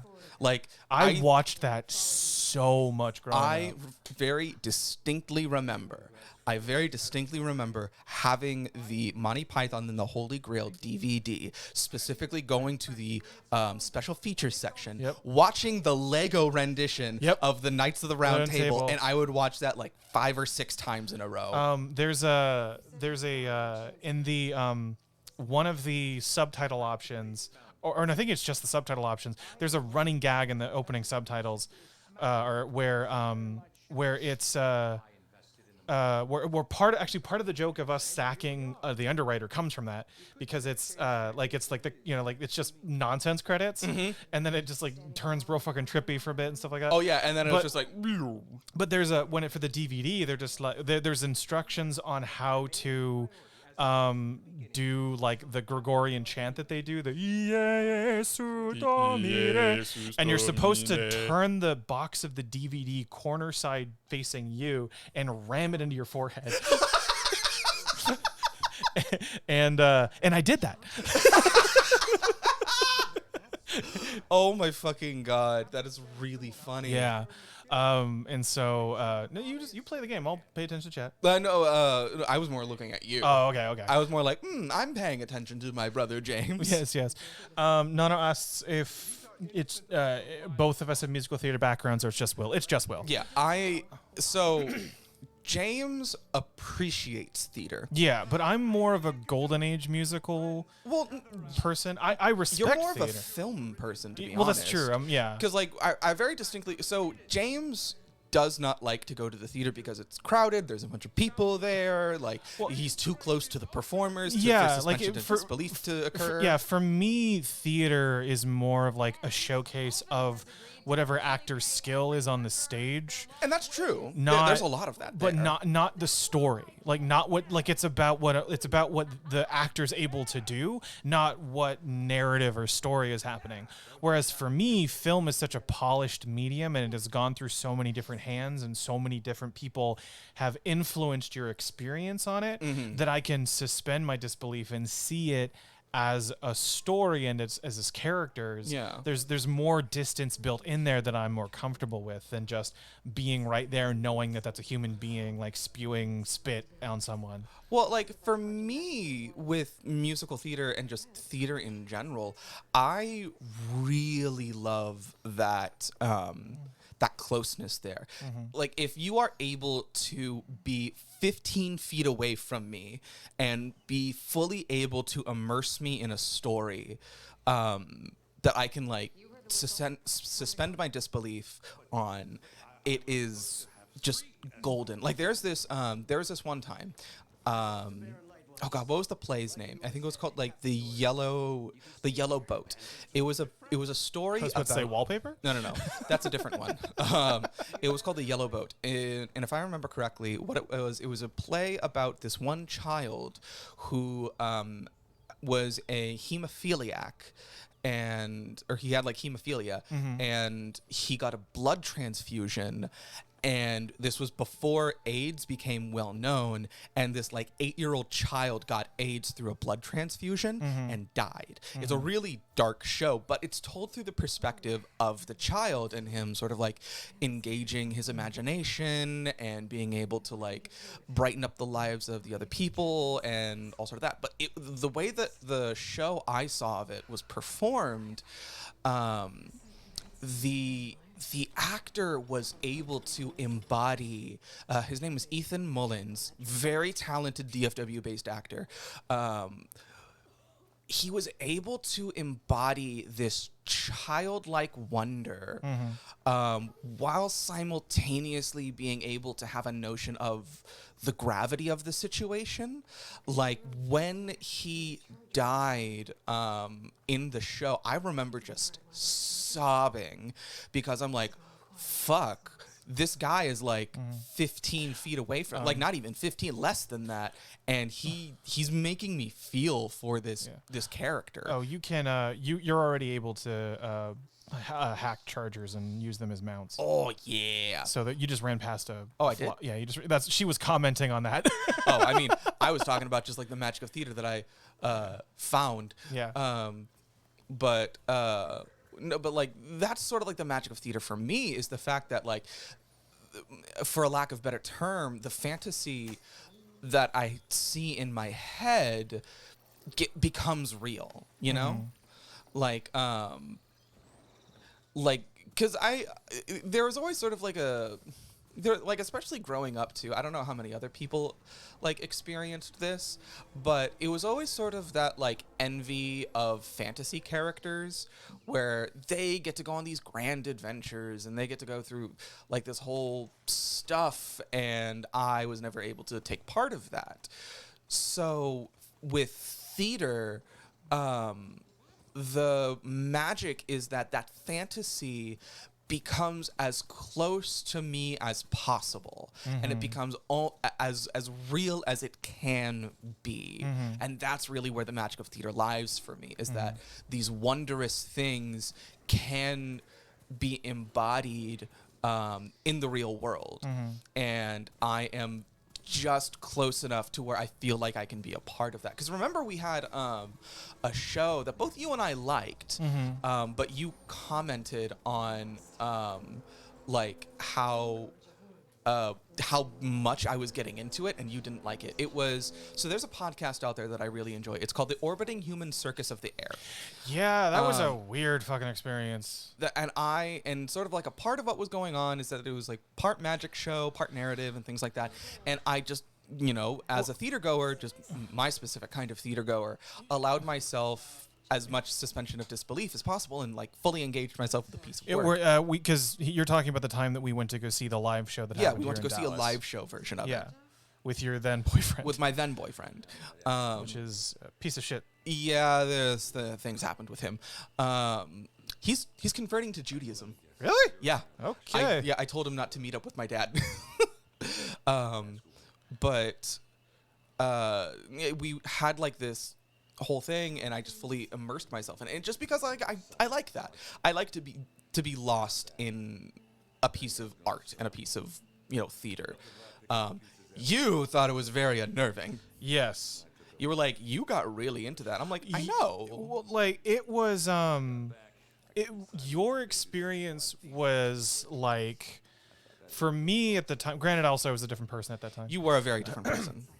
But for me, it was not a suspension of disbelief. It was, you were actively believing in the fantasy that was being created. Like it wasn't like you were playing along. It was, for me, it registered like you were like, no, this is like, I am in this thing as much as everything else. And to me, I was like, no, that's just weird.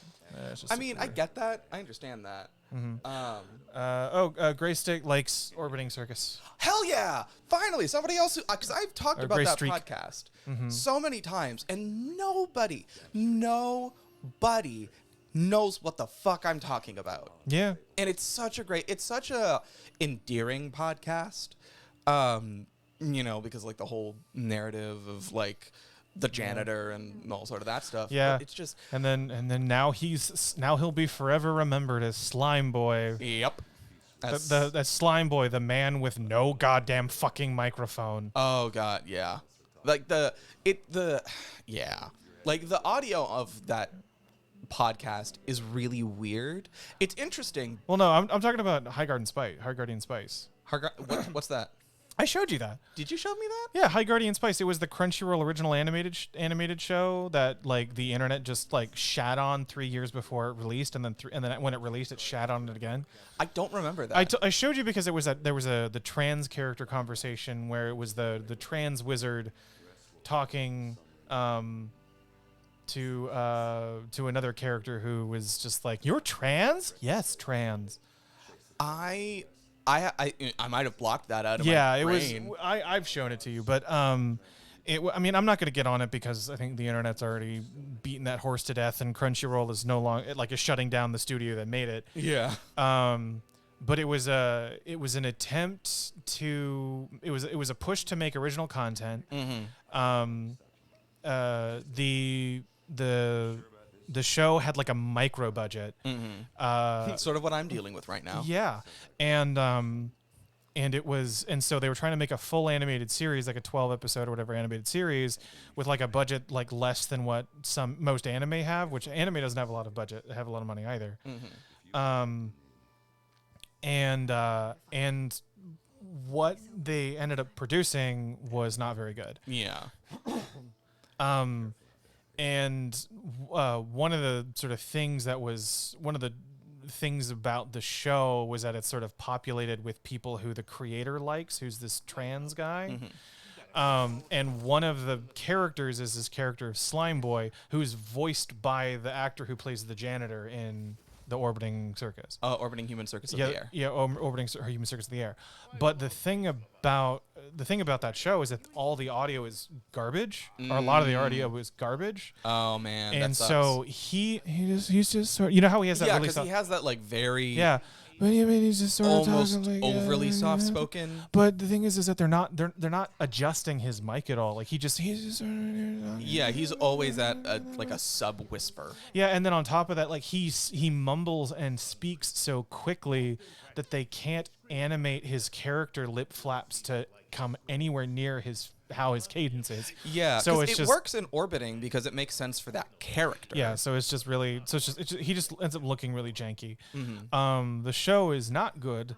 The creator like kind of went to bat for it in a weird fucking way, and that just kind of created more ire. Because he at one point was like, yeah, the reason why the show sucked, don't blame anything that we did, blame the budget, which was sort of like sort of sideways saying blame Crunchyroll, and I mean, and like, then people were just like, why, if the right, like, how is budgeting affecting writing, which is actually a fair production question. And then he was just like, well, what do you mean? Like, you know, we don't have the budget to keep hiring, like to pay writers for rewrites or all these other different things, and or like to give them time to write scripts. And it was just like that is a thing, most definitely. but I don't think it would speak to innate structural flaws. Yeah. Well, no, it could create it if you were because they also had like no time. They had, I think, like, So they were gallivanted. yeah, kind of. They had like I think like a year and a half to do like 12 episodes or something. So they didn't have a lot of time on story and scripts and stuff, and you can tell because Yeah. there's just not a whole lot there. But it's like there's something to be said about there not being polished, but there's another thing to be said if there's just a bad idea there. Yeah. That is, you know, like, because you can have good ideas that are not realized. You can have okay ideas that in things that are better executed are fine. Yeah. But then you can have just like really shitty ideas that no matter what you do with them, they're not going to be interesting. And in my opinion, the show is full of them. Yeah, because or of what I have seen of the show. What's that notion? It's like like what was it? It was like a bad actor can ruin a good script, but a good actor can never fix a bad script. Something like that, yeah. It was something to that extent. It was very akin to that. Yeah, it's that kind of a logic. Now, granted, I will say I have not seen the show in its entirety. I've only seen segments of it, and I wasn't interested in it when they first announced it. It looked bad from day one to me. Yeah. 'Cause And that's the thing that you have, that you say you can forgive a lot of shows if they look pretty. I will give a show a benefit of the doubt if it's pretty. But just because I like pretty pictures, Like, but, ooh, pretty things going across my face. Yeah, but like it really has to. If you want me to like be an advocate for it, you got to do something better than just be pretty. Because there's a lot of like anime, especially. There's a lot of really pretty anime that fucking suck. Yeah, that's true. To where like the fighting and the visuals are gorgeous. Like a really good example of that would be Wonder Egg. Prodigy? Wonder Egg Prodigy, I think is what it is. Is that the one where it's just like they have the little eggs that are like their personality Cupid things? Yeah. Like I know what you're talking about. Priority. It's Wonder Egg Priority. Yeah, that show looks fucking amazing. No, that visually that show looks but really it awesome. it completely shits the bed when it comes to story. But that also had similar problems to High Guardian Spice in that they had no fucking time. And they had to and there was even like some delays in release schedule and stuff like that. So yeah. They're explaining why like some stuff with the other tribes. Some things get This is all the, this is fucky. the embassy stuff. If you want to listen to it. Okay, I'm gonna listen. The Tanakh are a tribe composed of 3 clans. How many banners do you see? 2. Gonna wait? Go find I out what's see wrong. 2. This isn't some forgotten corner of the East where you come from. It's the Forbidden West. 30 miles from Sacramento. Yeah. Run back to Meridian. File a complaint. The Meridian I saved, you mean? That's right. Nobody walks to the gate until the 3rd clan arrives and the Tanakh horn has sounded. Ooh, a Tanakh. Not even the savior of Meridian.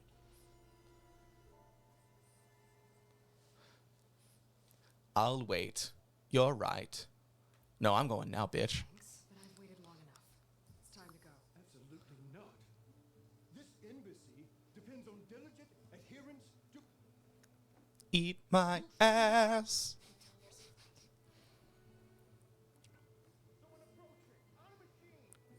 Oh.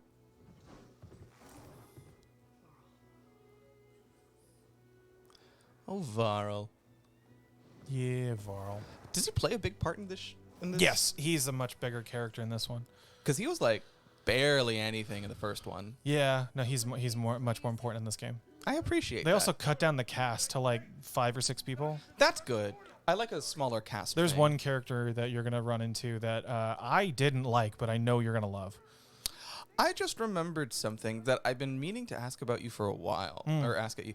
Do you? Yeah, I know- am straight. Yeah. Okay. Well, I already knew that. Are you sure? Because you give me side eye sometimes, Well, and you've given me like phone that's just numbers to that are test to your- guys. yeah, that's just to test your straightness. I got to make sure you keep it up to make Oh, sure I it's see. not Yeah, phase. yeah, if I'm ever diligent and vigilant with my heterosexuality. Yeah, because if you're gonna be straight, if you're gonna choose to be straight, I want you to commit. You know, That's I'm true. supportive of you heterosexuals. That's true. I just don't like when you guys quit on it. You know. I know. Well, I don't want to disappoint my audience. Yeah, exactly. No. There was a, it was a text. If I remember correctly, it was sort of like a text-based adventure, but it was a musical. Oh, I know what you're talking about. You're talking about the video game? Yeah, it was a video game to where like it would give you like 3 options. of, Yeah, like, it was an RPG. I don't know what happened to it. because I remember thinking that was very interesting. I can look it up because there was a campaign to get that made. get that made, and I don't know what happened with it. Because I don't know, like my brain connected wires, and I was like, I haven't thought about that in a while. I wonder if Yeah, this because is a thing. Troy Baker was directing it. Chorus, a musical. Yeah, Because it had stuff to do with like Greek mythology, didn't it? yeah. Like The campaign was successful. did it just kind of like hang teeter on? off into Here we go. nothingness? Here's the most recent update. This was in March. Let's see. This update will hopefully shed some light on what we've been doing over the past few months. I'm just gonna read this to chat. Yeah, some guys, big- if you're interested in this thing that you probably aren't. Yeah, some big changes that have happened and some extremely thrilling news that you may have already heard about. Exciting number one, the game has a new name. It's called Stray Gods, the role-playing musical. Before anything else, since I otherwise... kind of like Chorus better. I like Chorus better too. Before anything else, since otherwise it may be a little confusing, the game has a new name.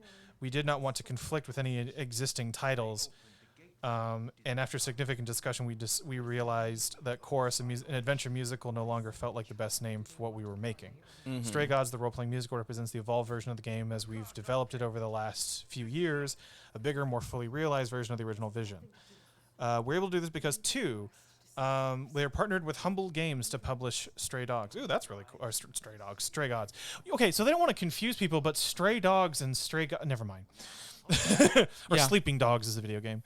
You know that musical Sleeping Dogs? Yeah. So the debut title, as soon as we pitched the game to them, they immediately said what you were doing. A few others did. Humble Games has been a great partner. Blah, blah, blah. All the cool things blah, blah, blah. All right, Stray Gods is going to be a bigger, better, fully voiced with more songs. So they're just making it bigger. Yeah. Well, they have this. They have now the backing to. Oh, they have the money to make it bigger. Yeah, because Humble's a pretty big company, if I remember correctly. What so other they're things have they done? well, so there's the Humble Bundles, which they they bundle games for charity and stuff like that. But they're also a storefront where you can buy Steam codes and stuff from them. And then they've also recently got into like developing and publishing, which is this is a thing that they're doing now. Lady of Drinks, yeah, it is a really cool concept. There's Stray Gods. There's a video of a little bit of gameplay online. Yeah, there's a crowdsourcing for video games platform called Fig, which is where Psychonauts 2 happened. I don't. And everybody's excited about that. Yeah, like that's where At they least everybody in our circle. That's where they got the seed money to start doing it, and then So yeah. Look into it. It's really cool. The campaign's over, but they were successful in it, so they've just been developing the game for years. I feel like if anything, I hope an audience that like watches us will at least get some really interesting suggestions on things to look into. Yeah, the same. Because that's like that's just like how you and I work. Is like we always like to find like the weirdness in things. Like I like to find really not necessarily obscure musicals or things like that, but like ones that like I've always said that I really want to be the guy that says if you mention to me you don't like musicals, I could be like, oh, well, what do you like in a story, in music, in this? Yeah. And I'd be like, find this, look up this, you'll probably enjoy it. I always like to be that kind of person. But I rarely ever get the chance to do that. So Yeah. if I ever have an opportunity to just give off random suggestions for people to like look into. Oh, I just remembered something that I teetered over. Okay, well, before you say that, I'm going to read the rest of these things because I'm tired of holding my phone. Oh, yeah. So it says, for songwriter announcements, we're proud to we're working with Melbourne band Tripod, composed of Scott Eggers, Stephen Gates, and Simon Hall, as well as Australia's entrant to Eurovision 2020 and 2021, Jess Sero. Okay. The songwriting is over, so now they're going into mixing and recording. So all that's done. They have a teaser trailer, which is really cool. I'm curious as to if Troy Baker's still directing it or not. Because that was a part of the thing. Was Laura Bailey is the lead, and Troy Baker was going to be either directing or voice directing the game. Yeah, I don't know. But anyway, you were saying? No, I just remembered something. Like to give light to like.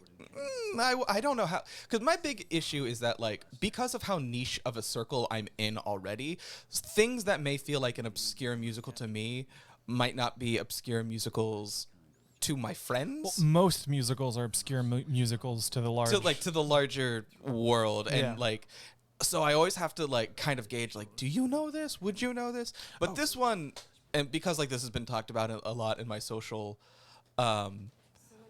social circles, is the musical In the Green. So if any of you guys know Dave You keep Malloy, talking to Chad. I gotta go. Yeah, I if gotta you guys- put something in dry real quick. Yeah, if any of you guys know the works of Dave Malloy. He's the guy who did Natasha Pierre and the Great Comet of 1812. That was the musical that was based off of a bit of Leonard Tolstoy's War and Peace, like a 70-page section. It had like Josh Groban. It was nominated for a few Tonys. Really great. Dear Evan Hansen beat it, which it never should have. But the cast member in there, Grace McLean, I believe her name is, wrote a musical about the woman Hildegard something. She's a German mystic, philosopher, scientist who is credited with like being the foundational person to start German natural sciences. And the musical kind of follows her life from the time that she was put away by her family to be a nun and what her teacher was, and it sort of explores the relationship between her and the teacher and her trauma, and like Hildegard herself is played by 3 actresses representing hands, eye, and mouth. It's really kind of nutso. But the reason why I wanted to bring it up is because when we were talking about period stuff beforehand, and you had mentioned that you didn't fully understand like the viewing of periods as being. Oh yeah, I can understand why they're seen as like gross. What I don't understand is the sort of like exceptional revulsion that they have in society. Yeah, well, one of the things that I was going to suggest is that if this song and if this philosophy is meant to be accepted as true, there is a song called Eve where it's discussing sort of like Hildegard gets her first period and, you know, hormones and puberty starts happening. And she goes to her teacher about it. And the teacher kind of gives her this lecture about how the period is the thing to remind us of original sin. And it's like this ever-present reminder of the wrongdoings that we did as human beings. So if that philosophy is meant to be correct, it could very well be that like the theological backing up of why like religious people don't like periods is because like, oh, that's evidence of first sin. It's a bad thing. We weren't supposed to be doing this thing, you know? Which, God, if you guys want to listen to some really weird ass music told in a very interesting way, In the Green, there's a cast album out. It's really my favorite song in there is the song called "The Ripening." I love that song. Is so visceral to me. It's sort of like when, because like the teacher's name is Jutta. Jutta kind of goes on this journey about like her thing is that she believes she will be fully enlightened if she gets to teach Hildegard, to see the light or be enlightened, and that happens, and then she kind of has this moment of like, wait, I'm not enlightened. What's going on? And she's kind of having this unraveling and this sort of like anger going on about like, I thought my entire life's purpose was leading up to this, and this happened, but the thing that I thought that was going to happen isn't happening. So what the fuck was my life for? It's just this really visceral song, and it's just so good. I forced James to listen to it like on a car ride, because I just said, I want to listen to weird music, and I put that on. But no, it's a great show. It's a really great show. I suggest people look into it. Also, if you want to look into Dave Malloy, go to his website. A lot of things that don't have like professionally quote unquote done cast albums will also be there. Like there's a musical called Clown Bible that he did that you can find songs on his website on, and it's actually really good. So yeah, no, people disperse. Go and view those things. Go forth and consume. Go forth and consume this media. Yes. So my job is done here of suggesting weird ass theater things to people. Yeah, I'm gonna have to figure out some weird ass comic books to reference. Oh, I know for a fact you can pull a few of those out of your ass somewhere. Yeah, it's true. I mean, well, if we're gonna, I just talked about this the other day, but this is a manga. Where I can't remember the creator's name. Hang on, let me look him up real quick because I do want people to look into this guy. You know a lot. It's really funny. So like James had a nickname for a while about one being a kosher tricorder. Oh god, that was so stupid. That was so stupid. But that's sort of like, didn't somebody describe you as having a tricorder-esque knowledge? No, an encyclopedic knowledge. An encyclopedic knowledge of comic books. So I know for a fact you can pull out some weird and random things in comic books that like most people won't even know about.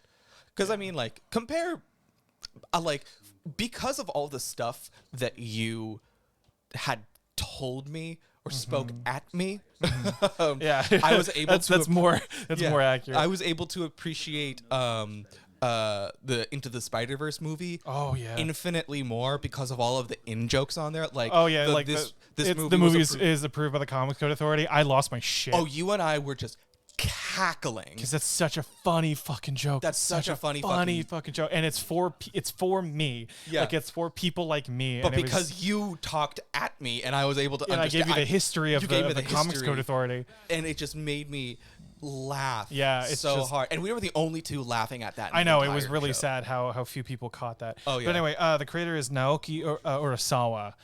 He created a manga called Monster, which I suggest everybody read. It's a really interesting psychological thriller where a doctor.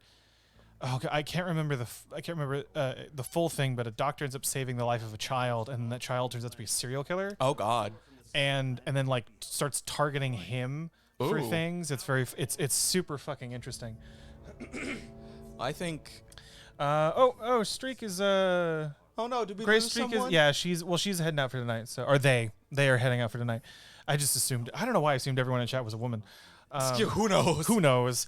But yes. So all right, well, good night. Good night. But in case you're still lingering, but I would recommend that everybody read the one I want to talk about is Pluto, which is a retelling of the story of Astro Boy. Okay. But from sort of multiple perspectives, where it focuses on this one guy who works for the UN, and he's sort of he's slowly uncovering the mystery surrounding. I don't know enough about Astro Boy to know how it ties into the main Astro Boy timeline. Like, I don't know if it ends with Astro Boy fighting like the first big bad that he historically fought or something like that, or like a great adversary of Astro Boy. But they're uncovering this plot, and then Astro Boy is written like a kid. Oh wait, this is important. Hold on. So we're just gonna.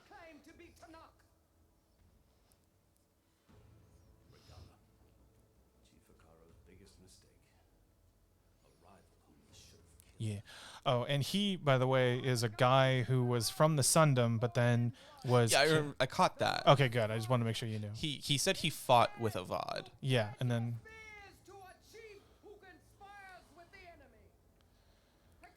There's something about like political machination stories that I'm never 100% invested in, but then things like this happen, and I get really like ooh about it. You know. Well, it becomes a character story at that point, where it's like, yeah, the politics, but the characters are pushing the politics. Yeah. Oh. What? What is that? It has a chainsaw mouth. Yeah. That design seems very unpractical. Well, I mean, if you notice, the Chargers have chainsaw horns. I mean, And that, I mean, and look, the bristlebacks have chainsaw chins. Like, there's a lot of chainsaws on these monsters, on these robot.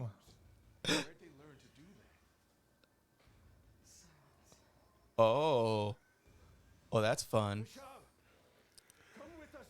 Oh, this is gonna be an interesting fight.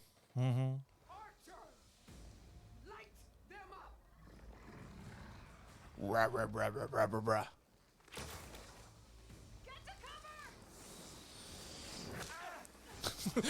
Get to cover! I'm gonna stand still. You mean right here in the wide open? That's cover. I'm covered by the open.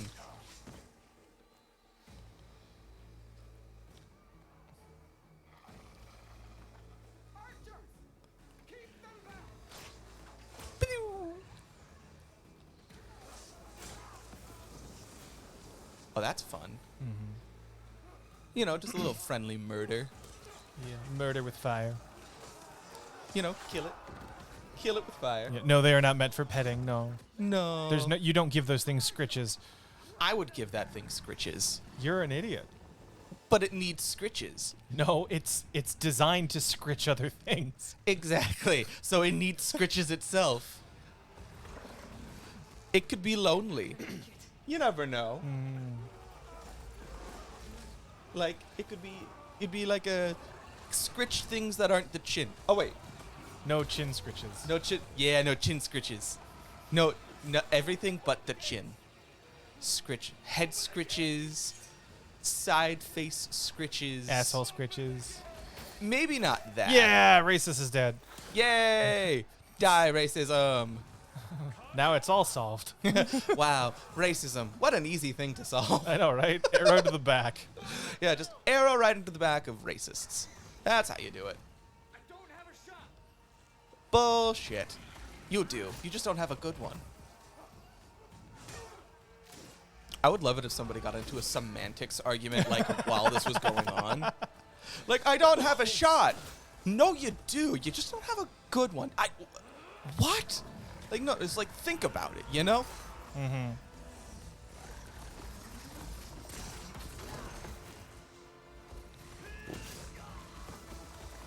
Ooh, he fucking dead. Mm-hmm. There's a lot of murder happening. Yep.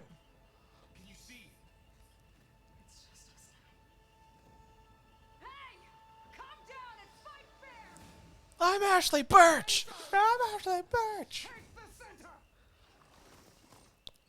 Oh, this is gonna be fun. Mm-hmm.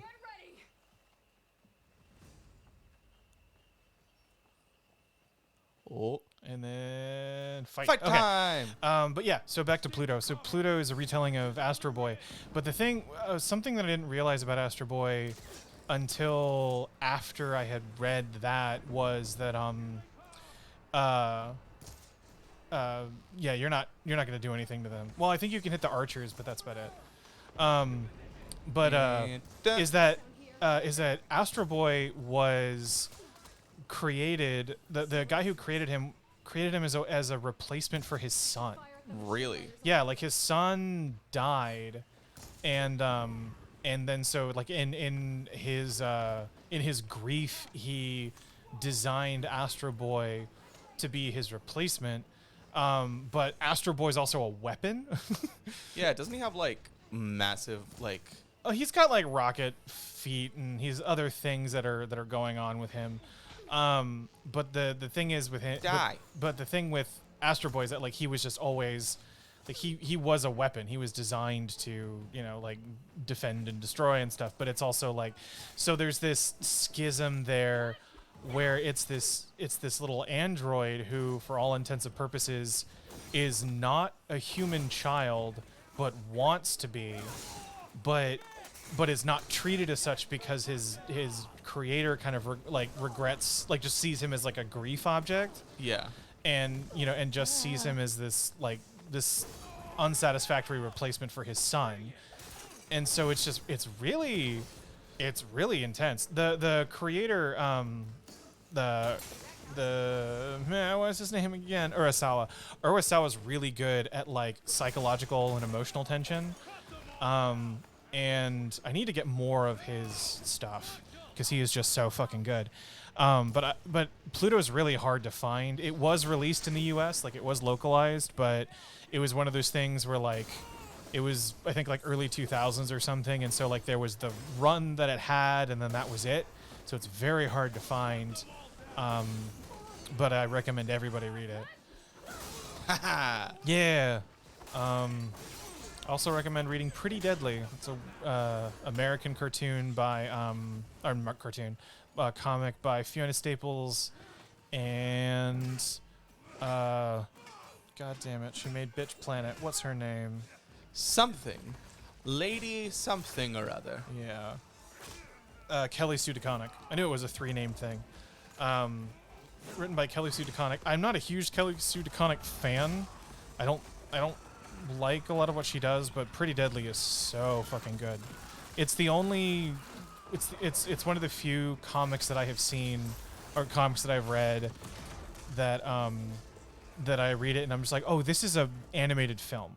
Like this is a Kurosawa, this is a Miyazaki film that I'm reading right now. It is just so pretty and so interesting. So yeah, those are interesting comics that you can read.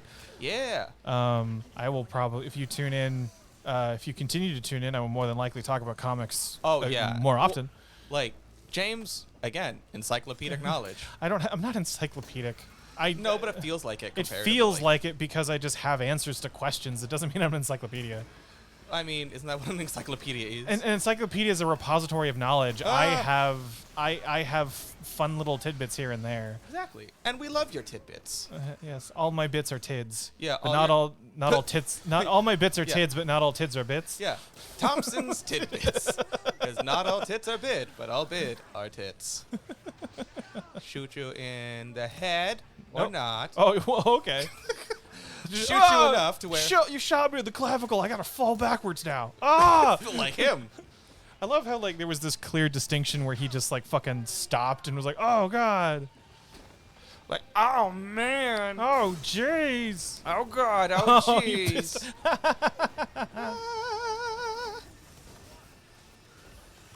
I like how he's like a bucking bronco and somehow he's able to stay on it. Well, I mean, people, because some people know how to do it. I do have ammo. What are you talking about? I have enough ingredients for ammo, For ammo. for ammunition. Oh, if you shoot the the acid sacks with an acid arrow, it explodes. Really? Yeah, it creates a chain reaction and it just fucking explodes. It's very good for crowd control. Eh. Yeah, Eh. there it is. Oh. It'll do that, and then it'll explode. Oh, I like floaty explodes. Yep.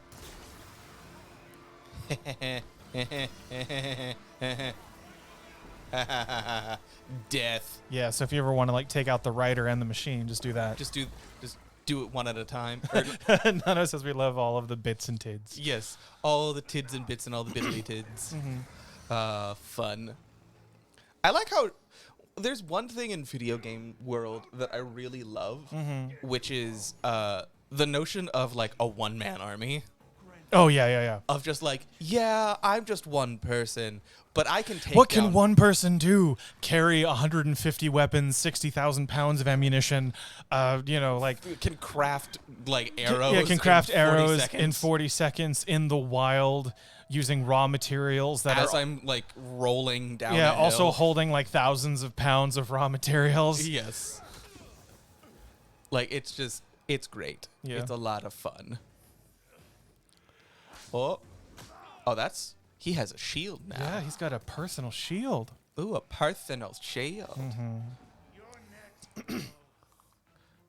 Ooh. Never seen a shield like that. Better scan it. Break through his shield if I damage it enough. Yeah, so if you just hit it enough times, it'll disappear for a period of time. Get through that shield. Oh. Now's my chance.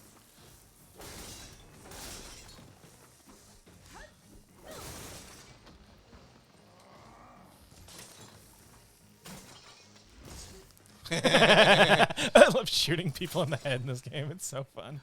Eh. But yeah, fighting these guys in the rest of the game is really fucking annoying because they have that fucking just like homing thing where they'll just physics will break when they try to attack you. Break his guard. Shield's gone. He's vulnerable. Eh. Eh. Oh, don't fall off the cliff. I don't want to do that. I feel like that would be a bad thing to happen. Yes. I don't think acid does more damage to people. Also, in this game, you have to like, you know that circle that appears above them? You have to fill that up before the status effect takes place. Really? Yeah. Well, wasn't that the same thing with the other game? I think so, but it's harder. I remember it being harder to do in this game. Yeah, so now he's affected. Eat my asshole. Eat my whole asshole. Eat the ass that is my hole. Ugh. Well. Your turn. Oh, she's wanting to fight. She's wanting an absolute fight. Okay. This is weird. Cause she's just like, I'm up here. Eat my shit. That's Well, it's a cultural thing. They actually talk about it other times where it's like you beat her champion, so you've earned a parlay essentially. Or not a parlay. You've earned your right to not be slaughtered. Huh. That's interesting. Well, because it's something it's a trope that I'm not super fond of, but this game kind of treats with more respect, and that's like their culture is a warrior culture, so they're all about like physical strength and athleticism and prowess and shit. Yeah. and combat. And so it's like, if you show showing strength or weakness in combat is what they respect. So because you beat her champion, they respect you, and they're like, yeah, no, we're not gonna be gun the person you that down. just killed me. Yeah, you've earned the right to not be gunned down right now. That's fair. Huh. I have the high ground. Yes, she has the high ground. She does have the high ground. But she's not fighting Anakin. Oh, yeah. Anakin, it's all over. I have the high ground. Yeah, but I can jump higher than you. Meh. Oh, my God. Oh, that's really funny. Oh, jeez. Ooh, this is a sad, sad moment. Someone's injured. Oh, look at that.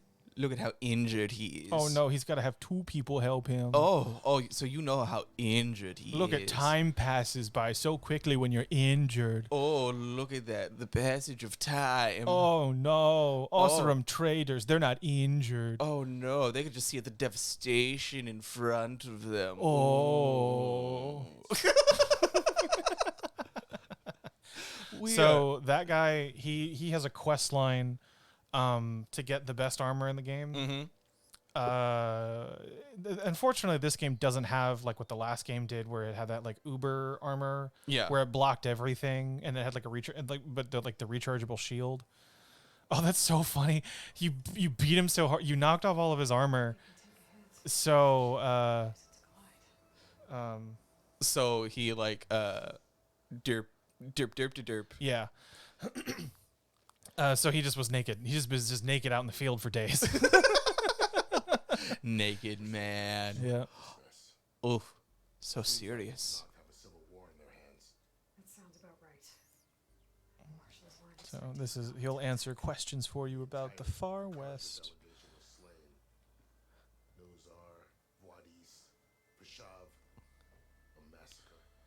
Oof. Well, I'll probably level up a little bit, do some grinding. Yes. Maybe get some nice class armor. Then you have a long road ahead of you. Yes. Yes, we do. Threshold of the Forbidden West. The Tanak's true domain lies over the mountains that border Plainsong, Ooh. home of the Utaru tribe. Lore dump. Knox territory? All that out there, that's no man's land. It was supposed to be neutral ground, though obviously this Regala ignored that. Her rebels approached from the north with all those machines they were riding. They must have made camp up that way. Ooh. The rebels were riding bristlebacks. And there were bristlebacks in the Daunt. Are you saying the rebels let them into the Daunt? How would that even be possible? I don't know. But it's worth looking into. While you're at it, there were a number of Karja and Oseram who went out there before the gates were shut for the embassy. Maybe you could check in on them. See if they're all right. I can keep an eye out. Is there a tall neck somewhere nearby? That's such a weird question. I know, but it's so normal in this world. It's hard to explain. It'll help me get the lay of the land. If you say so. Is there anything else I can tell you before you go? Oh, I really want to do this, but I think we got to cut it short. Yeah, this is where I think we're going to be cutting it off for today. So do you? Yeah, because this is just lore stuff. Which I love me some lore stuff, but Yeah, I think we're done. All right. Well, hey. So thank you all for coming in, all 2 of you. Oh hell yeah, we got a party at 2. Yeah, because I'm the third one watching the stream. But yeah, no, these sessions are probably only going to go for about 2.5 hours at a time. Yeah. Oh, thank you. Yes, we're happy to do this. And yeah, so this will be the normal thing for the next for however long this happens. Yeah, for however long this happens. This will be Fridays at 5. Except for yeah. On the 6th, we're gonna be doing it a little bit early because I made some personal plans. Yeah, you got to go see Gay Lone Ranger sing some country songs. Orville Peck. Yeah. Yeah, because my boyfriend, he's been going through it, so I want to treat him. Yeah. Yeah. But that'll be. Yeah, hey, thanks for... Yes, it's not like we can bar you entry, Ladio Trains. It's I appreciate the sentiment, but yeah, like we can't tell you no. Sadly. Yeah, sadly, yeah. Sadly, we can't restrict the people.